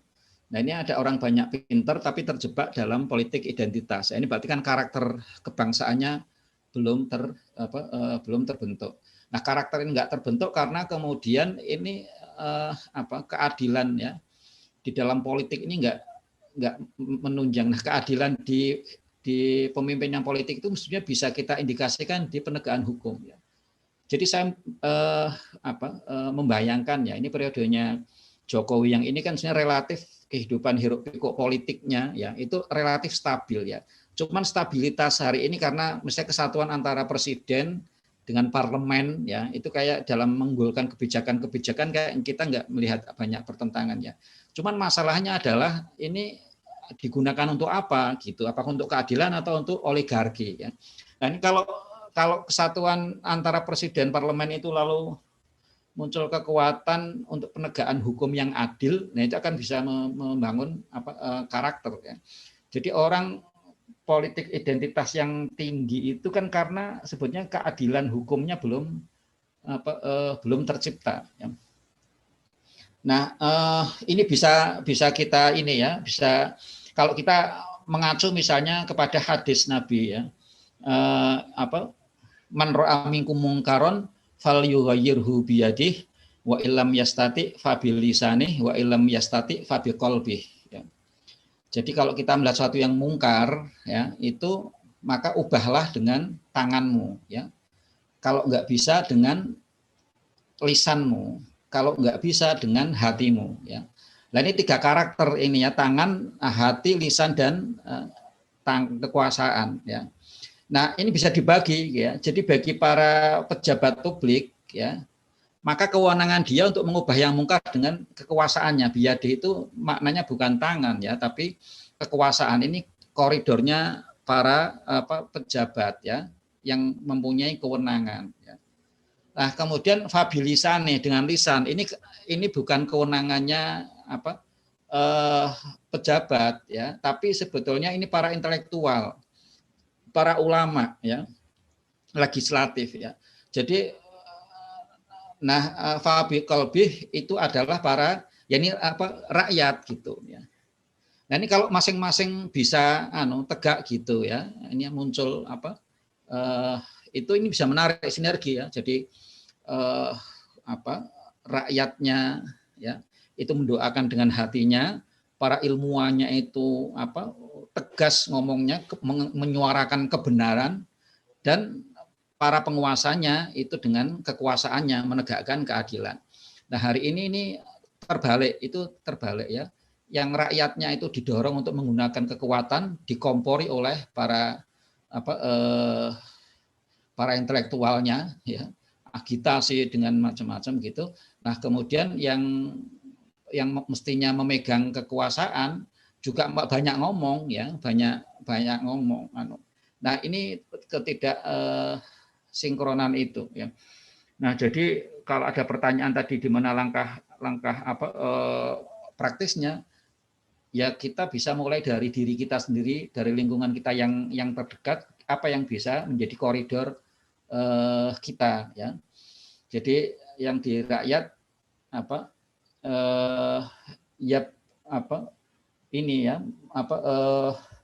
menghidupkan ya, kebudayaan itu dengan spiritnya ya. Walaupun ini ada soal hari ini ya, dalam kerangka politik identitas gitu, itu menjadi cara mengumpulkan identitas justru menghancurkan budaya ya, ada membid'ahkan, mensesatkan upacara-upacara adat gitu ya. Nah, itu gimana mempertahankan itu tapi juga dengan semangat didasari oleh satu bahwa budaya ini untuk menegakkan negara ya. Nah, termasuk juga di dalam pemilihan itu betul-betul berdoa ya, niat untuk memilih pemimpin, bukan semata-mata memilih yang memberi bayaran gitu ya. Tapi ini mesti diimbangi juga dengan ya yang di dunia keilmuan, Pak Swawi, akademisi dan sebagainya itu juga lantang secara kuat memperbaiki menyuarakan suara-suara untuk kebenaran itu diperluas ya, menjernihkan hoax gitu ya, mengimbangi statement-statement dari birokrasi pemerintah yang terlalu normatif dengan data-data yang kuat, harus ngomong yang kuat. Nah, ini untuk mendorong ya, mudah-mudahan doa rakyat ketika memilih pemimpin itu betul-betul memilih pemimpin itu bisa terkabulkan, kita akan lahir pemimpin yang tegas gitu ya, dalam betul-betul bisa adil menegakkan hukum ya. Nah, kalau hukum udah betul-betul adil, ini akan mengurangi sebetulnya politik identitas atau polarisasi, karena semua orang merasa terayomi ya. Nah, itu saya kira gimana gabungan yang kreatif, produktif antara sisi positif dari angkatan 45, yaitu karakter kebangsaannya, kesederhanaan pemimpin, solidaritas ya, persatuan-kesatuan itu kuat tahun 45. Lalu di zaman Orde Baru itu stabilitas politiknya ya. Lalu di era reformasi ini meningkatnya keilmuan, pengetahuan ya. Jadi gabungan antara stabilitas, keilmuan, dan karakter kebangsaan ini yang bisa kita lakukan. Nah, dari mana mulainya? Dari diri kita sendiri sebisanya untuk menegakkan itu. Demikian, terima kasih.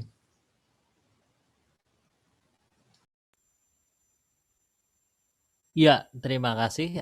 Untuk hadirin, apakah ada yang hendak menyampaikan pertanyaannya? Dipersilakan untuk membuka mic dan videonya atau raise hand kepada para hadirin. Oke, Pak Arifan. Terima kasih, Chef Andrik. Wah, jangan begitu Pak. Ini Argawi Kandito ini dalam konteks apa namanya saintis ini. Saya ini dulu lah, menyapa dulu kepada Oke, Argawi Kandito. Terakhir ketemu kan di Balai Kartini itu Semarang. betul betul. Yang 10 kedua, tahun yang lalu. ya, mau menyapa Kiai Haji atau Ki Jadul aja lah. Boleh ya, izin ya Kiai Haji. Saya mau Ki Jadul aja. Tadinya saya agak ragu, wah ternyata sudah bukan ahli hisab lagi. Karena kalau saya guyon sama Pak Dokter itu, bahwa Pak Ki Jadul ini sering meneges karena banyak tegesan buat tegesan. Tapi ternyata di sebelah kiri angkat tangan, saya lihat masih ahli hisab juga. Pertanyaan saya, oh ya sebelum saya lanjut, tadi salam dari istri saya juga untuk Chef Andrik sama bapaknya Chef Andrik, salam aja kan gitu, dan menanyakan buku selanjutnya mana. Saya belum dibuat lagi buku selanjutnya. Pertanyaan saya baik kepada Ki Jadul maupun kepada Pak Dr. Sukmawi.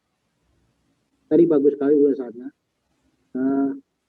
Yang saya masih ingat di awal itu bahwa sebenarnya negara kita ini kaya dengan budaya. Ya, kaya dengan budaya. Bahkan budaya ikan pun nggak bisa menaklukkan. 2 kali nyerang ke kita nggak bisa.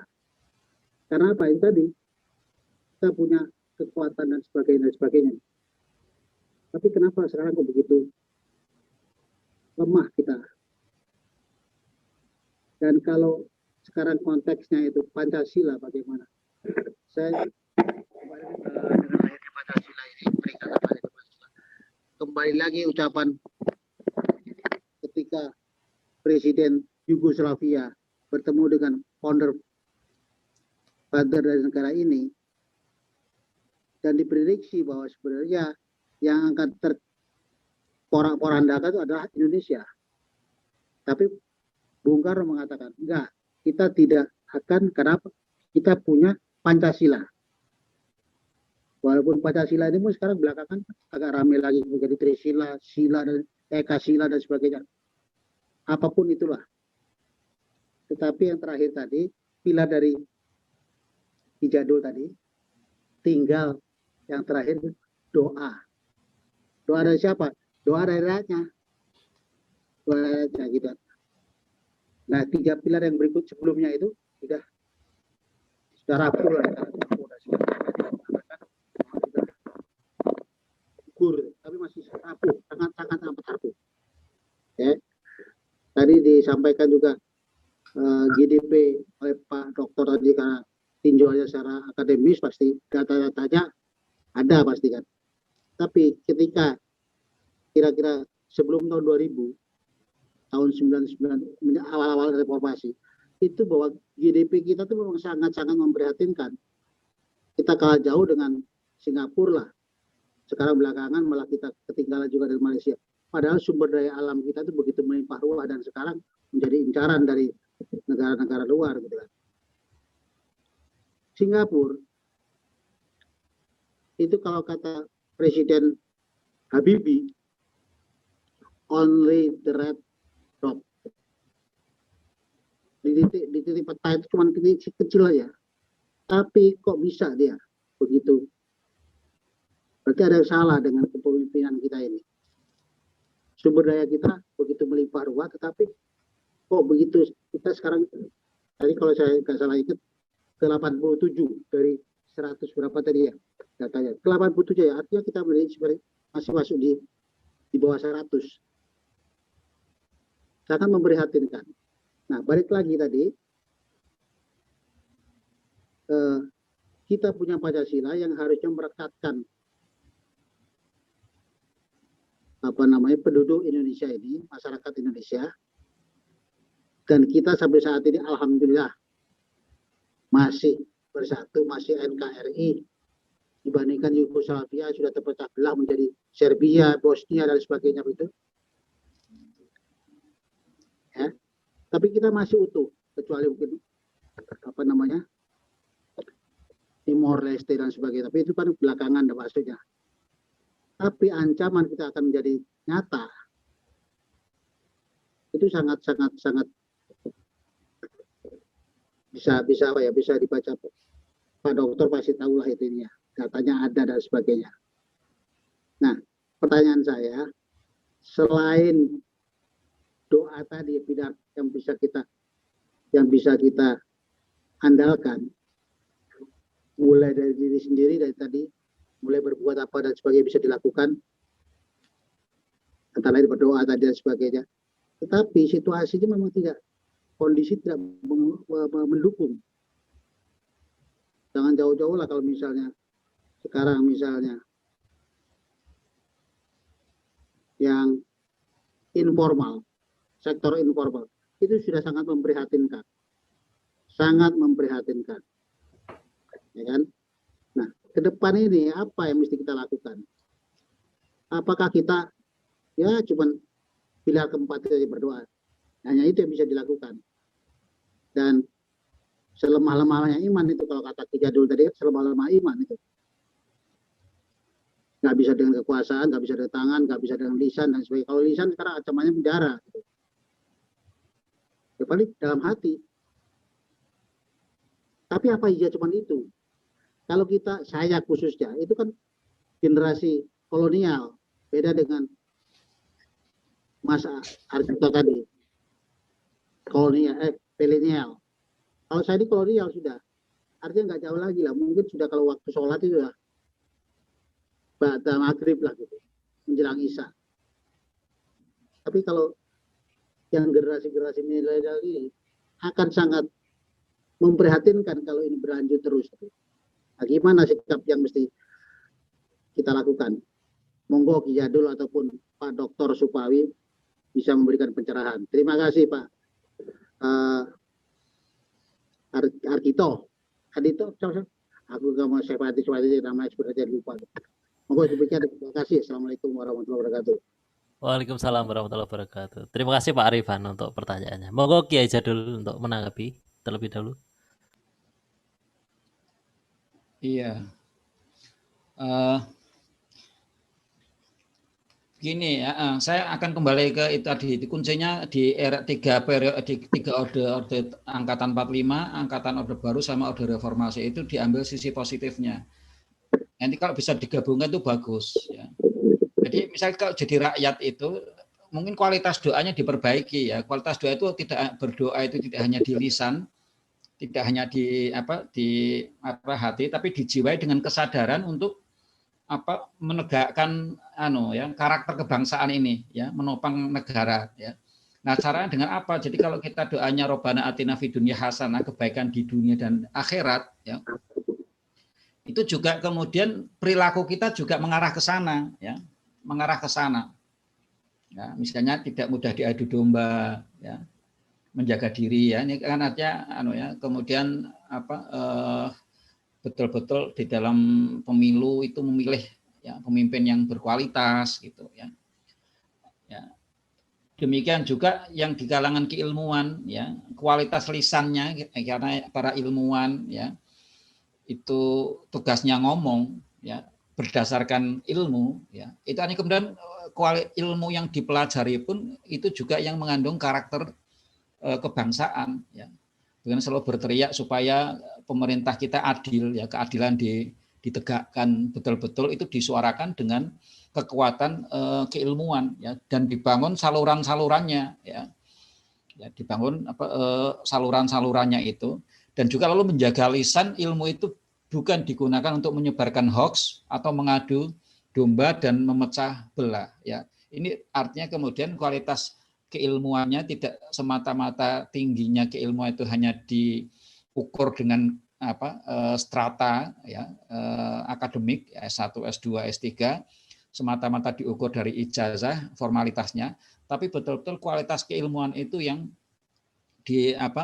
mengandung karakter kebangsaannya ke atas, ke negara itu selalu berteriak ya supaya pemerintahan kita itu adil, ke bawah ke rakyat juga kemudian tidak mengadu domba dan mencerdaskan ya kehidupan bangsa ya. Nah, demikian juga yang posisi pemerintah ya yang punya kekuasaan ya. Lah menggunakan tangannya ini juga dengan penuh karakter kebangsaan ya. Jadi di sini sebetulnya salah satu kata kuncinya ini kan karakter ya. Nah, dulu periode pertama Pak Jokowi ini kan ada semboyan revolusi mental ya. Lalu kemudian menghidupkan nawacita ya. Trisaktinya Bung Karno juga mau dihidupkan ya.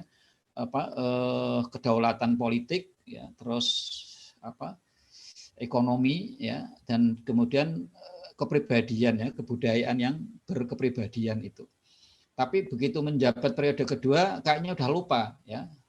Trisakti dan nawacita itu kemudian ada arus pragmatisme yang sedemikian rupa. Nah, ini yang harus dibangkitkan kembali ya, revolusi mental. Lalu sempat ketika Habib Rizik datang mengumandangkan revolusi akhlak ya, ini hanya perubahan kosakata tapi tetap kemudian secara revolusi akhlaknya ini juga tidak diarahkan untuk membangun karakter kebangsaan tapi justru melemahkan karakter kebangsaan kita itu, karena Islam hanya digunakan untuk kembali untuk memperlebar jurang politik identitas, membangun polarisasi ya, membangun polarisasi agama dibenturkan dengan Pancasila dan seterusnya itu ya. Nah, di sini perlunya kemudian pemerintah hari ini konsisten ya dengan revolusi mental, revolusi akhlak, revolusi karakter ditunjukkan dengan keteladanan.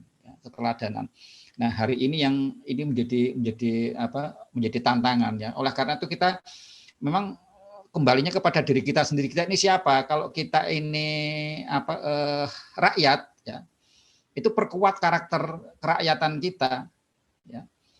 Ada kesenian dulu pernah di Pondok Kalopa itu serandul ya. Ada namanya serandul itu dari lereng Gunung Merbabu. Itu datang satu desa itu mereka ada seni yang mereka jaga turun temurun ya. Itu isinya nyanyian, tarian sama gerakan-gerakan yang konsisten, yang kemudian intinya itu kalau kita memang kapasitas kita itu rakyat ya, bukan ilmuwan atau bukan pemimpin, ya udah nggak usah ngomong muluk-muluk, nggak usah ingin berebut jadi pejabat gitu, tapi membangun ekonomi keluarga dengan konsisten, dengan istiqomah, dengan tulus gitu ya, mengembangkan kemampuan bertani ya, yang nelayan jadi nelayan, yang menjadi berusaha jadi pengusaha yang benar gitu ya, hanya di posisinya itu. Demikian juga yang di keilmuan gitu ya, jadi harus punya komitmen itu ya. Demikian juga yang kita mendapatkan amanah menjadi pejabat dan seterusnya, itu juga karakter kebangsaannya diperkuat ya. Jadi dari hal itu, karakter itu tadi Pak Wi juga menarik ya. Lalu dikembalikan lagi ya, Pancasila itu tadi ya sebagai basis moral itu ketuhanan dan kemanusiaan ini menjadi satu kesatuan ya. Nah, hari ini itu dibelah ya, seolah-olah kemanusiaan itu yang menguasai, ideologi kemanusiaan itu sekulerisme, lalu yang ketuhanan itu dikuasai oleh ideologi Islamisme. Jadi menjadi benturan. Nah, ini ketuhanan dan kemanusiaan ini mesti disatukan menjadi basis moral ya. Dan ini mungkin revolusi karakternya di sini. Nah, kemudian sila ketiga dan keempat itu menjadi basis tindakan, itu implementasi dari karakter itu ya. Ini kalau di dalam wayang itu ini karakter antara Semar dengan Bagong ya. Jadi Semar itu kebijaksanaan, ucapan yang bijak, keilmuan, basis moral, itu harus konsisten dengan Bagong itu bayangannya, perilakunya. Ya. Jadi antara ucapan dan tindakan itu menjadi satu kesatuan ya. Moralitas itu harus diwujudkan dalam realitas sosialnya dalam perilakunya itu ya, menjadi kesatuan. Nah, dari situlah ya basis moral yang kuat diwujudkan dalam tindakan yang betul-betul didasari moralitas, itu akan mewujudkan keadilan sosial. Dan itulah kebudayaan sebetulnya, ya. Kebudayaan itu kemudian kemanunggalan antara cipta rasa dan karsa untuk tujuan keadilan sosial, ya, Rahayu Bangsa. Jadi proses kemanunggalan itu kemanunggalan di dalam diri kita, keseimbangan antara pikiran dan tindakan, ya, ucapan, ya, pikiran dan hati, ucapan dan tindakan, ya, itu menjadi satu kesatuan yang ditujukan untuk satu kehendak untuk mewujudkan keadilan sosial, ya.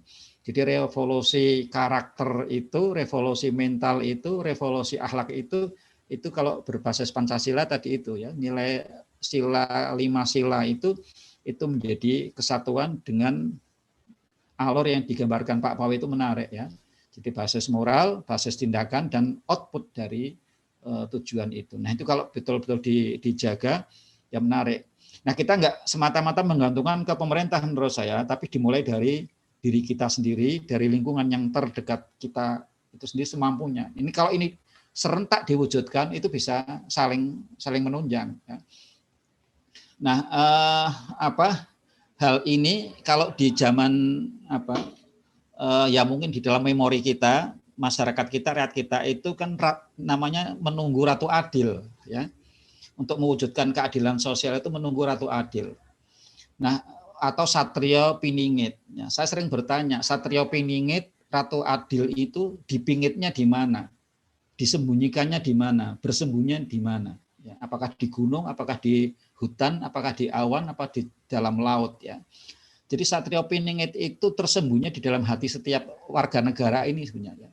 Jadi keadilan itu kadang terhambat munculnya di dalam diri kita sendiri. Nah, kalau semua rakyat Indonesia ini sepakat, ya, mengeluarkan dari dalam dirinya itu Ratu Adilnya, yaitu di dalam ucapannya, di dalam perbuatan, di dalam tindakannya, ini yang sebetulnya disebut Ratu Adil itu, ya, bersembunyi di dalam diri kita. Nah, mengeluarkan Ratu Adil dalam diri kita itu yang disebut revolusi mental, revolusi karakter, revolusi akhlak, dan seterusnya itu, ya. Kita mengukuhkan integritas kemanusiaan kita, ya, yang merupakan utusan Tuhan untuk mewujudkan rahmat bagi semesta. Demikian Pak Arifan, ya, dari saya. Terima kasih.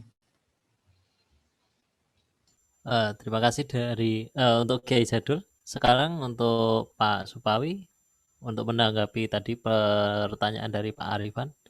Silakan.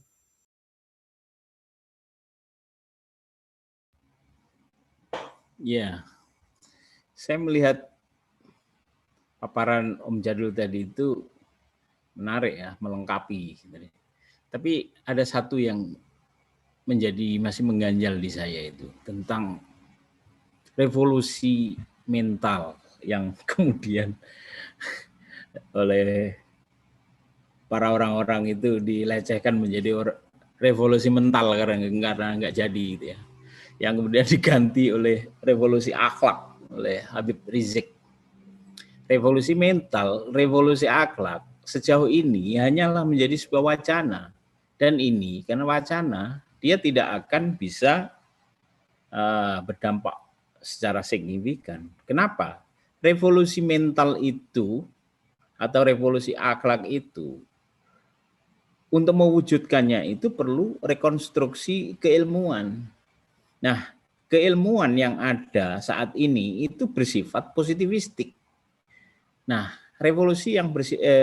keilmuan yang bersifat positivistik ini sifatnya adalah mengabaikan hal-hal yang bersifat intuitif, hal-hal yang bersifat metafisik. Padahal hal-hal yang bersifat intuitif dan hal-hal yang bersifat metafisik itu wilayahnya ada di wilayah religion. Artinya, keilmuan saat ini itu mengabaikan masalah agama. Terpisah antara sains dan religion, terpisah. Nah, karena keterpisahan ini, maka pengusung revolusi mental ataupun revolusi akhlak itu berada pada kutubnya masing-masing.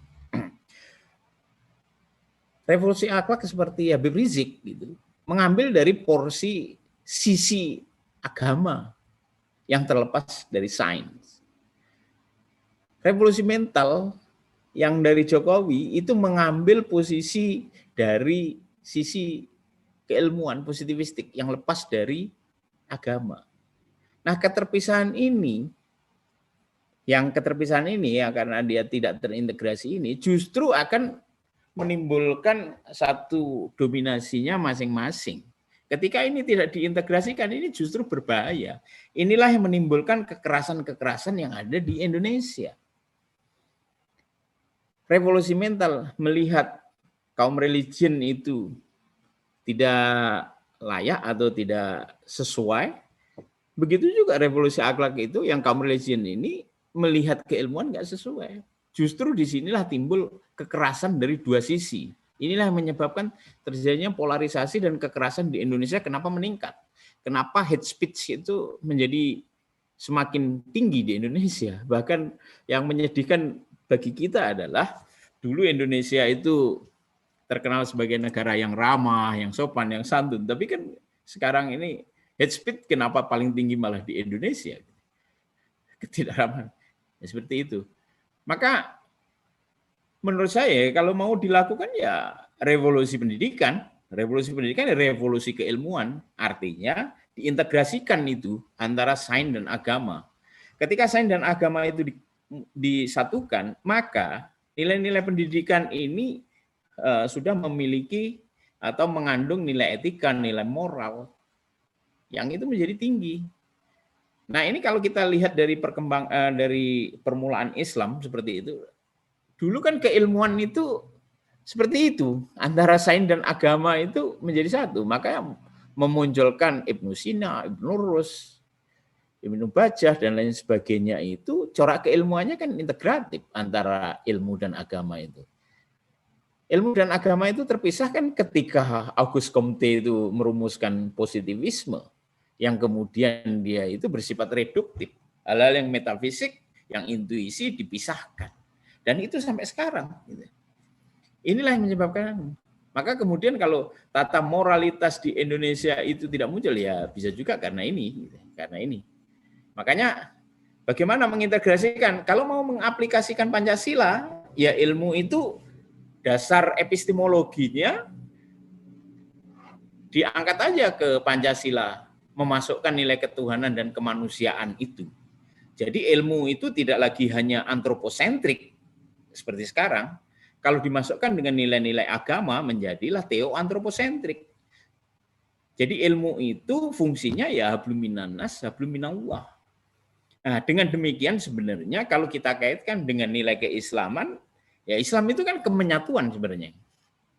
Kalau kita lihat esensi dari keislaman kan kemenyatuan. Kemenyatuannya apa? Kemenyatuan antara ibadah dan muamalah. Tidak boleh terpisah ini. Ibadah bagus, ya muamalahnya bagus. Nggak mungkin ibadah saja yang bagus, muamalahnya enggak. Dunia akhirat. Kehidupan kita di dunia, ya kehidupan di akhirat. Individu sosial. Nggak mungkin kita individu saja mengabaikan sosial. Enggak. Budaya Indonesia itu adalah budaya kemenyatuan ini. Lempungan tadi itu yang saya bilang. Lempungan itu. Lempungan itulah teoantroposentris gitu. Nah, yang menarik kan ini, Kiai Jadul tadi itu memunculkan, yus sekarang itu kekuatan doa. Nah, doa itu kalau diimplementasikan sebenarnya kita sudah melakukan langkah untuk memasukkan nilai religion metafisik itu ke dalam suatu keilmuan, dan di situ merupakan langkah awal terjadinya penyatuan antara religion and science itu. Jadi dari situ baru nanti moralitas dan lain sebagainya itu berdampak untuk kepada tujuan yang keadilan sosial itu. Selama sekarang ini tidak dimasukkan kepada ranah yang seperti itu, rekonstruksinya itu tidak sampai di situ, saya pesimis untuk bisa menjadi baik gitu ya. Karena apa? Penyakit-penyakit moralitas itu masih sangat tinggi masalahnya. Masalahnya masih sangat tinggi. Apalagi sekarang ini, udah sangat gitu. Dan orang-orang yang menduduki pada posisi-posisi itu memang sudah secara prasyarat itu nggak memenuhi syarat. Maka ada anekdot itu kan gitu. Ngapain sekolah pinter-pinter? Kalau Anda sekolah pinter, paling pinter itu paling jadi dosen. Yang ranking 2 itu jadi pengusaha. Ranking 3 ini malah yang paling berguna. Ya biarin aja lah mereka. Ranking pertama jadi dosen, ranking 2 jadi pengusaha, ranking 3 jadi wakil rakyat yang menentukan sebagai regulatornya. Jadi yang penentu di Indonesia ini ya orang-orang yang sebenarnya tadi itu tingkat pemahaman pemikirannya kurang gitu. Revolusi pemikiran itu perlu dilakukan. Nah, ini memang anomali sebenarnya. Kalau kita lihat dari konsep kepemimpinan di Islam yang aristokrat gitu, kalau di konsep kepemimpinan Platonik yang filosof raja itu, kepemimpinan Indonesia ini nggak ketemu syarat itu, gitu. Nggak ketemu syarat itu. Inilah bahayanya gitu. Itulah bahayanya. Ya, jadi kalau kita terjadi semacam ini ya seperti ngendikane Ali bin Abi Thalib itu. Kalau tidak kalau suatu masalah tidak diserahkan pada ahlinya ya amburadul. Saya rasa itu.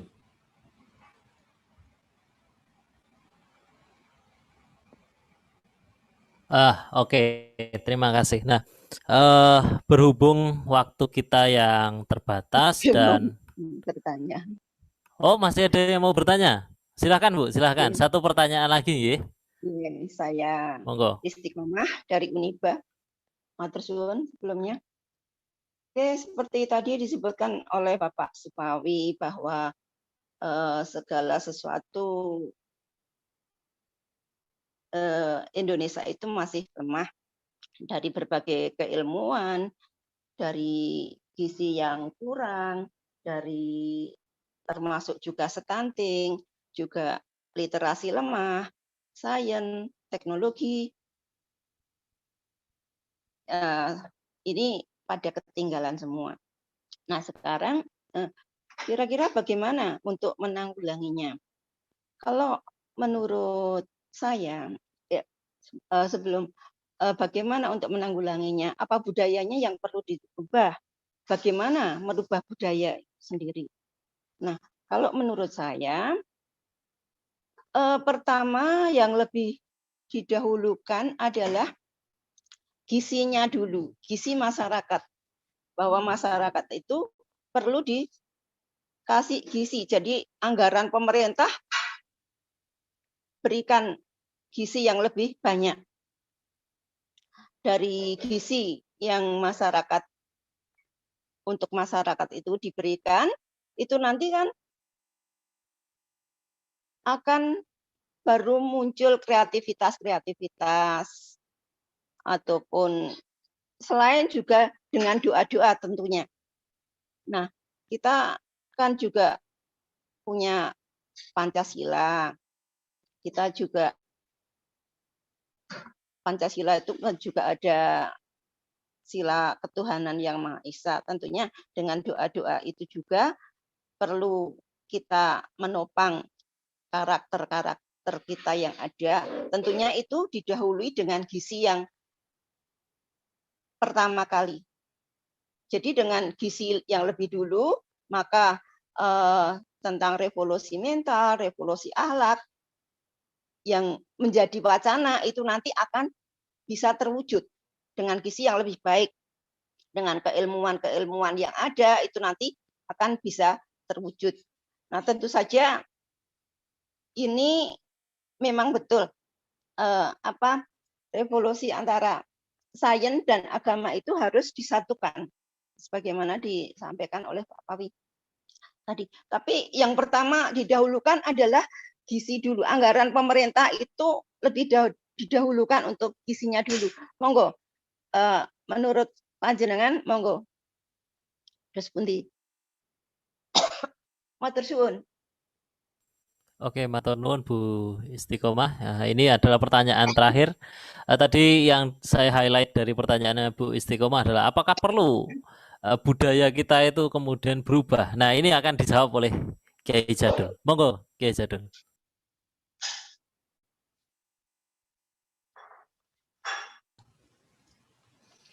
Ya, memang budaya itu dinamis ya. Budaya itu dinamis, dan budaya itu intinya budaya itu kan saling belajar ya. Kita bekerja selalu belajar untuk meningkatkan kualitas kehidupan kita ya.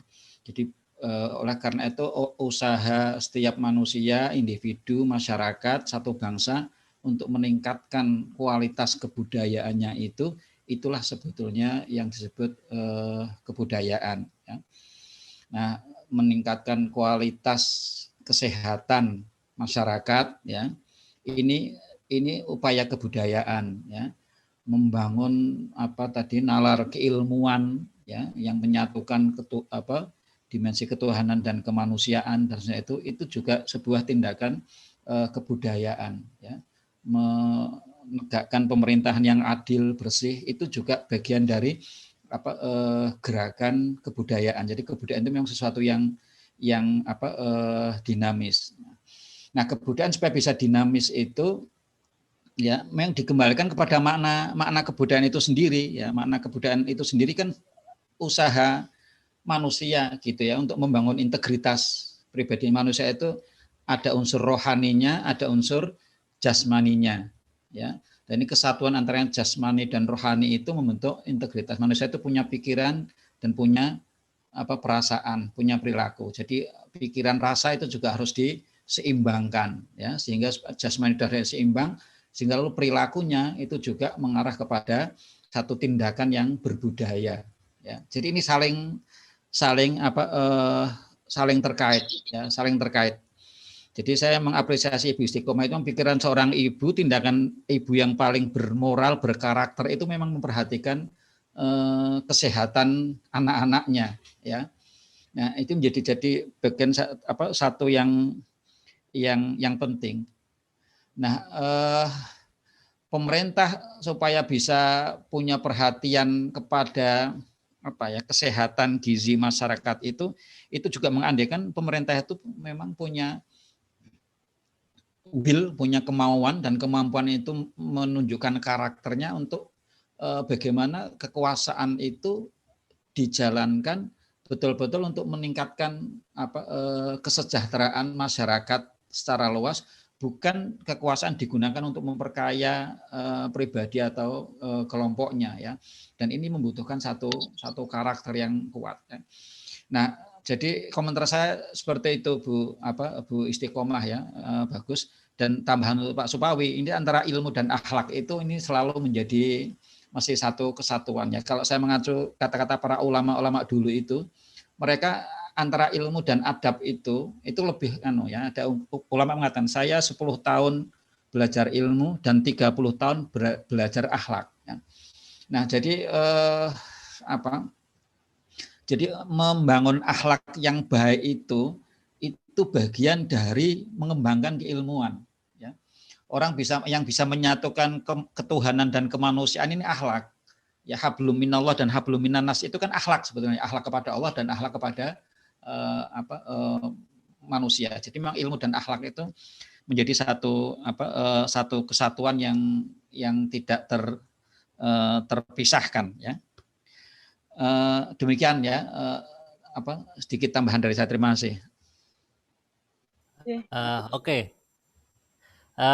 Dengan demikian sesi diskusi telah berakhir, karena juga kita harus mengingat durasinya juga. Nah, untuk menyimpulkan diskusi pada malam hari ini, saya mencoba menutupnya dengan sebuah konklusi bahwa diskusi malam hari ini itu beberapa poin pentingnya adalah menjiwai Pancasila dengan karakter beserta modal sosial yang dimiliki oleh bangsa Indonesia itu merupakan suatu keniscayaan dalam rangka untuk mencapai keadilan sosial sebagaimana yang termaktub pada sila kelima. Ini adalah hal-hal yang diharapkan dari kampanye yang selama ini telah digaungkan oleh dalam bentuk revolusi mental maupun juga oposisinya dalam bentuk revolusi akhlak. Nah, ngomong-ngomong tentang modal sosial dalam bentuk konkret tindakan, ini mengingatkan saya pada salah satu ajaran Sunan Derajat, ajaran nomor 7, yaitu yang bunyinya seperti ini. Wewehono teken wong kang wuta, wewehono pangan wong kang kaluwen, wewehono sandang wong kawudan, lan uga wewehono papan wong kodanan. Jadi berilah tongkat pada orang yang buta, berilah pangan kepada orang yang kelaparan, berilah sandang atau pakaian untuk orang yang sedang telanjang, dan berilah papan atau payung pengayoman untuk orang yang sedang kodanan. Nah, 4 ajaran ini menjadi sebetulnya adalah modal sosial bagi bangsa Indonesia untuk maju dan untuk mencapai keadilan sosial yang merata dan bersifat universal. Nah, dengan ditutupnya diskusi pada malam hari ini, maka webinar pada malam hari ini juga kita tutup. Tapi sebelum kita tutup, afdolnya kita akan meminta doa kepada Kiai Jadul. Kepada Kiai Jadul, kami mohon untuk mendoakan agar Pawenang Institute ini bisa ngeremboko, bisa sustainable, dan bisa maju ke depannya. Syukur-syukur nanti ke depannya kita bisa kolaborasi dengan Kaleopak, dan kita bisa membahas isu-isu yang lebih menarik lagi di masa depan. Monggo Kiai Jadul. Ya, terima kasih. Kita doa bersama aja. Ya, jadi mudah-mudahan ya semua cita-cita ya dari Pawenang Institute ya, harapan-harapannya, pikiran-pikiran yang berkembang ya di dalamnya maupun melalui webinar ini semua punya harapan baik, semua punya pikiran baik. Mudah-mudahan itu diridhoi oleh Allah, ya diberi bimbingan, diberi tuntunan, dan diberi pertolongan untuk bisa mewujudkan itu bagi kemaslahatan dan keadilan bangsa Indonesia ala hadhihi niyah wa ala kulli niyatin sholihah wa ila hadratin Nabi Muhammad sallallahu alaihi wasallam. Al-Fatihah. A'udzubillahi minasyaitonir rajim. Bismillahirrahmanirrahim. Alhamdulillahirabbil alamin arrahmanir rahim maliki yaumiddin. Iyyaka na'budu wa iyyaka nasta'in ihdinas siratal mustaqim siratal ladzina an'amta 'alaihim ghairil maghdubi 'alaihim waladdallin. Amin. Terima kasih. Assalamualaikum warahmatullahi wabarakatuh. Waalaikumsalam warahmatullahi wabarakatuh. Tak lupa saya ucapkan terima kasih kepada Kiai Jadul yang telah meluangkan waktunya untuk hadir dalam webinar ini, dan juga para hadirin yang telah berkenan meluangkan waktunya sekaligus menyimak dari awal sampai akhir. Dan tak lupa kepada founder dari Pawenang Institute, Dr. Supawi, atas kehadirannya dan presentasinya. Sampai jumpa di webinar-webinar selanjutnya, dan jangan lupa subscribe Pawenang Institute di YouTube channel. Boleh juga follow Instagramnya di Pawenang Institute. Oke, saya Arga Wikandito mohon undur diri. Wassalamualaikum warahmatullahi wabarakatuh. Waalaikumsalam warahmatullahi wabarakatuh. Ya, Mas Pawi, saya pamit semuanya, bapak-bapak, semua hadirin, terima kasih. Terima kasih, Jadul. Ya. Om Tau, apa kabar Om? Baik. Mohon tanggapan.